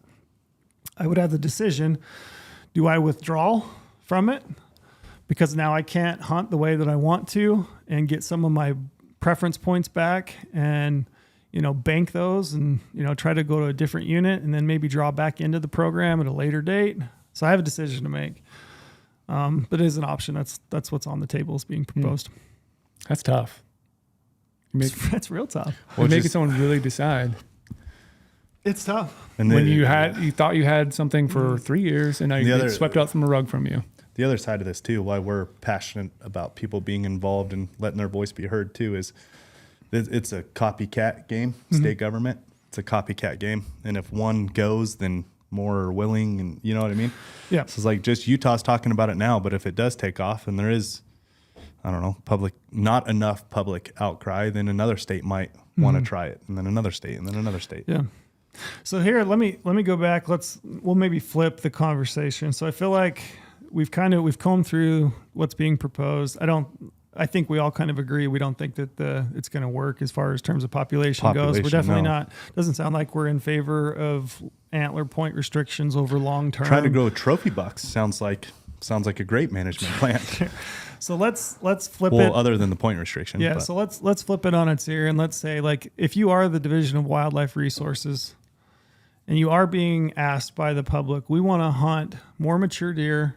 We want to see more bucks on the landscape. We also want to have the opportunity to draw a permit. I mean, what do you do if you're in their shoes? What do you do? You make it very clear. There's only one way to do that. Which? Permit numbers. Cutting permits. Yeah. So that gets into the debate. It's just a reality. It's a reality of life. Look, everyone wants to work less and make more money. Who doesn't want that? I mean, I do. Who doesn't want that in life? I mean, it's Porter, you hear that? Just kidding. Yeah, it's a very simple. It's right. Yeah. Everybody wants everything to be cheaper and make more money and work less. Everyone wants that. Who doesn't? Mm-hmm. But the reality is that's the only way to make more money is to work more, work harder. Right? Like it's really simple. So that's a kind of like a known thing. So in this world, I don't know. I don't want to say everyone's uneducated because I don't think they are, but it seems pretty simple of like, hey, you want more population? There's only one way to do this. It's cut permits. You can cut permits, which will help your take of your bucks. The only way to increase population, and people are going to hate this, is just beg and plead with Mother Nature to be kind. Oh, that too, of course. And habitat. I mean, she rules all. I mean, she is the dictator when it comes to population growth. I was getting into more of the parts that we can control. Sure. Now, but I do want to say I'm not for that. By the way, I'm not for that. Cutting permit. Yeah, I'm not for that. I'm just saying like that is the way to do it. My point being of like work less but make more money. Everybody wants more opportunity, have more tags, but they want more mature bucks on the mountain. Yeah, it's like it's the same concept. I want to work less and make more. Yeah. So do you think we could put more effort in not doing this into more habitat work, more predator management? Predator management is another great way to do it, in my opinion. We obviously can't, like you said, control Mother Nature. We can't. Mm-hmm. We can't tell when there's gonna be a winter kill, when there's gonna be a drought. But what we can do is make sure there's the best habitat, best feed after the winter. We can only summer, and then control predators. We can only control the parts that we can control. Mother Nature, you're entirely right. It's majority up to that, but we can't control that. Yeah. But habitat takes money. Habitat takes a lot of money. Habitat takes a lot of money, and Utah has been very proactive with habitat management, more so than any other Western state. And here's probably a good point to make this. So if you go back to just 2016, 2017, everything in Utah was right as the rain. I mean, deer hunting was good by most people's accounts. The quality was really there. Good. People had permits. We were issuing more permits. Everything was awesome, right? What did we also have during that same time frame? So we had scopes, muzzleloaders. We had trail cameras. We had baiting. We had long seasons. We had compound bows on bow archery hunts. We started bow hunts in August. Mm-hmm. So if we had all those things and we had good deer numbers and we had good quality, what is the X factor? It's Mother Nature. It is Mother Nature. She's Mother Nature. Yeah. I mean, she does what she will do, right? So right now, we're in a tough patch. We've lost some deer due to drought. We had probably 3 years of consecutive drought that was really heavy. I mean, like record breaking. We've had some winters in northern Utah, probably less so in the southern region. And we lost a lot of deer. So what is our management? What can we do? So Brady makes a great point. You can do habitat, which I agree with. We should continue. And I think Utah's committed to do that. I think they're committed to keep at habitat. And I think in talking to habitat managers and biologists, they are looking at moving up the mountain. I think summer range is becoming increasingly more important, right? So we're looking at summer range and winter range, not just winter range. So you keep doing habitat. You guys bring up predators. Utah probably has the most aggressive stance on predator management in all the western states. I agree. The only way probably to do even more predator management than a state than Utah is doing is if you want to bring back like 1080. So if you want to start poisoning coyotes and lions again, you're going to have an impact on mule deer. Yeah. And I'm not saying you want it or don't want it. I'm just saying it worked. Yeah. Effective as all get out. Yeah, it worked. And what's really hard for the general hunter right now to go out and do is predator hunt, because everyone keeps saying, well, you should do more predator hunting. Everyone should go out and shoot some coyotes. But that takes a lot of money. Mm-hmm. Like, look at gas prices. Look at everyone, Look at ammo prices. Yeah, like it's hard for someone to go and do that without, government killing of it or arrow gunning and all this other stuff, like the crazy poisoning and all that stuff. But it's like, getting rid of a lot more predators, getting a lot more coyotes, we're going to have more fawns. So really the thing that you can do is you can adjust permit numbers. And, I think doe, I don't think we should be harvesting does. I think anything that we can possibly do to not harvest does should be done. I mean, if there's a landowner program and you got a bunch of deer in somebody's fields and they're eating them at a house and home, I think depredation, killing those does should be very last resort. If there's anything that we can possibly do, which I think the division does, I think they try, but if there's, sportsman group, if there's any other way that we can get involved as the public to try to compensate landowners for supporting does on their alfalfa and on their fields, I think we should do that. And then permit numbers. And I think this is one of those things. It's like, I think reduction in permit numbers, it's just the nature of the beast sometimes. It's just going to have to happen. If you can't have it all. You can't draw a permit every 2 years, every year. And expect only mature animals. And expect only nice bucks and a lot of them on the landscape. Yeah. You just can't. So you have to be okay with reductions ebbs and flows. Yeah. And in my opinion, I would rather, if the public wants, more bucks on the landscape, in my opinion, take home, I would rather see just a reduction in permits overall for a few years, hope that Mother Nature gives us what we need. And I can't hunt as much. Devil's advocate. Where's the state going to get that money?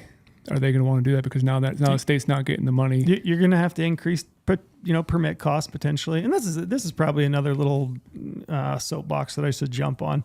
One of the most common comments that I see, if I read any forum, any reply to anything that we do via social media, one of the first things that I see people say is like, DWR in Utah, you're all about the money. You're all about the money. State's getting rich,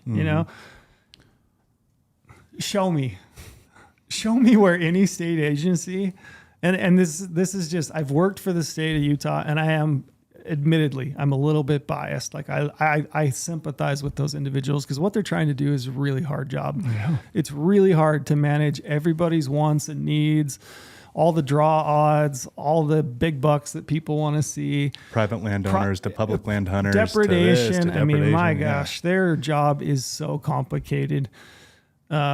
So I am a little biased. I am sympathetic to, division employees and state employees, but I will say, show me a division employee that's getting wealthy. Yeah. Show me the division employee, because here's the hard and fast facts. Management level positions for a state agency, you're talking $45,000 to $55,000 a year potentially, and this is an individual that had to obtain a graduate level degree to get that position. These people are not driving brand new cars and trucks. The division definitely has vehicles that they use day to day. You kind of have to. You kind of have to have a vehicle. I'm not sold. This is a soapbox for me. I'm not sold on the division trying to make money off of the resources of Utah. I genuinely think they're trying to do the best job that they can to manage wildlife for the citizens of Utah. That's my point of like, I get really sick of that one. That one drives me nuts. I'm like, my hell. As soon as somebody says that to me, division's all about the money, I'm just like, I shut off. I'm done. Yeah. And that's my point. Everybody wants everything to be cheaper, but they want everything to be better at the same time. Sure. They want it cheaper, but they want it better. It doesn't work like that. Yep. It can't work like that. It can't. Like they they can 10x the permit prices and have a lot more money, that potentially may be one way to go. Sure. Or they can keep the tag prices the same or up them a little bit and cut permits, and that's one way to go. I mean, you can't have the same opportunity and better quality. As a resident of Utah, if they have to increase my buck permit to, from 55 or whatever it is to 105 so that some division employee can maintain his $45,000 a year salary, I'm all for it. I literally am I'm all for it. That one drives me bonkers, but I guess take home for me, all these proposals, I can support shortened seasons. I cannot support antler restrictions. I don't like the idea at all. I think it's ineffective. I think the science would show as much. I don't like weapon restrictions, specifically for compound bows. Again, that one's a little bit personal. Hopefully as this goes through the rack process, they're a little bit malleable. Hopefully there can be some adjustment and change. I do hope, if Utah does this, if they do it, I hope it's short term. I hope we legitimately are talking 4 years. I hope we are talking learned lessons. What data, what can we take from this to then turn into better management? They should have a playbook going into it. This is specifically what we are looking for. Yeah. And we are going to track these specific things and from year to year, not just go into it blind and be like, see what happens. And I think they do. I think they've got a pretty good idea on what they're looking for. I just hope that when those are met, I hope they learn something from it if they do go forward with it. And I hope on the backside of it, it means good things for wildlife and for general season deer hunting. This is like probably the last thing I'm going to say, and I'll shut up. But I really hope that we maintain general season. And I say general season, these are draw permits, and I get it. It might take 3 to 5 points or so for a resident to draw some of these permits. But these are opportunity type hunts. These are hunts that you can draw every 3 to 5 years. Some of them may be quicker if you're willing to hunt a lesser unit with a tougher weapon. But I hope we maintain that for the people. I don't want to see these converted to limited entry units. I don't want to see them converted to like big buck only, and they're extremely hard to draw and you got to wait years. Or, if you draw a Pine Valley tag, you can only shoot a 4-point plus buck. I just want to see opportunity to the very best ability maintained for residents and non-residents. Yep. That's my take home. And I would agree. I completely support that. Anyway. Did you, maybe one more thing, did you see some of the comments where people were like, we should just close down units? Yeah. I hear that one a lot. Several years. Hey, what do you think would happen if we just close these units down for 2 years? Yeah, what would happen? I mean, that's the same as cutting permits. It is. It's the same thing. Sure, and I'd be in favor of that. I would actually an entire cut of permits. I would actually be like that one. I could understand. You know what I mean? Some of the other ones I can't necessarily. I don't like antler restrictions. I don't think it's gonna work. That one is complete opposite of what you're trying to do. It's really interesting is like the number of people I've talked to and the comments that I've read that people are just like, hell yes, we are moving in the right direction. I'm just like, I don't get it. I don't get it either. Honestly, it is easy to like understand where they're coming from because in theory it's so simple, right? It's like, that means every buck that's getting killed is a 4-year-old, and then it'll give every buck a chance to get to 4 point. Yeah. Well, a lot of 2-year-olds are 4 points, and not every buck ever will be a 4 point. So you're doing the exact opposite of what you're wanting. I just like to keep it simple. Let's have an archery hunt. Let's have a muzzleloader hunt. Let's have a rifle hunt. Let's manage for general season deer, buck to doe ratios, anywhere from 15 to 21. I'm totally okay with. A permit that I can draw every few years. I have a realistic chance to draw it. And when I get out there, I don't feel like the pressure's unbelievable, but I still have the opportunity, if I hunt hard, to kill a mature buck. And I feel like this is I'm kind of frustrated, to be honest, because I feel like I have that right now. I feel like they've done a pretty good job, to be honest. I feel like they've done a great job, and I'm the anomaly because it feels like everybody else says they suck, and I'm like, I feel like I'm having pretty good hunts. So I don't know what I'm seeing that you guys aren't. So for me personally, I'm frustrated with the change, but I guess take home, attend rack meetings, get involved, send your comments to your local, boards, your rack boards, your wildlife boards, and, get involved and express your opinion. Because if you don't, who knows? With that, anything else? That was a hot one. We were Well, talking. consider I'm still like working through it in real time because it's the first I've Yeah. heard of it. Yeah. Man, that's yeah, definitely not population is what I'm getting from that. Definitely not. Yeah. Man, you know, another worry I have, and this will really be it. Like, let's say that we have, which we're predicting, and if we have, let's say we have 100% annual precip, and we have real good years the next 3 years, and that also happens in conjunction with these With all the management stuff. strategies. Oh, I know where you're going here. Which one is it? yeah. Which one is actually beneficial? Well, I guarantee you at the end of that, most people are not going to say it was Mother Nature. They're going to say, man, Oh, this management, this is perfect. we nailed Yeah, it.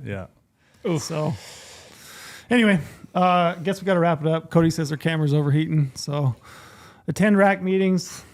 Shoot us a comment. I'd love to hear you guys' yeah, feedback. drop your comments on YouTube. Send them in, even if you're non-resident. If you're resident, Yep. definitely send them in. But let your voice be heard. Cool. Thanks, guys.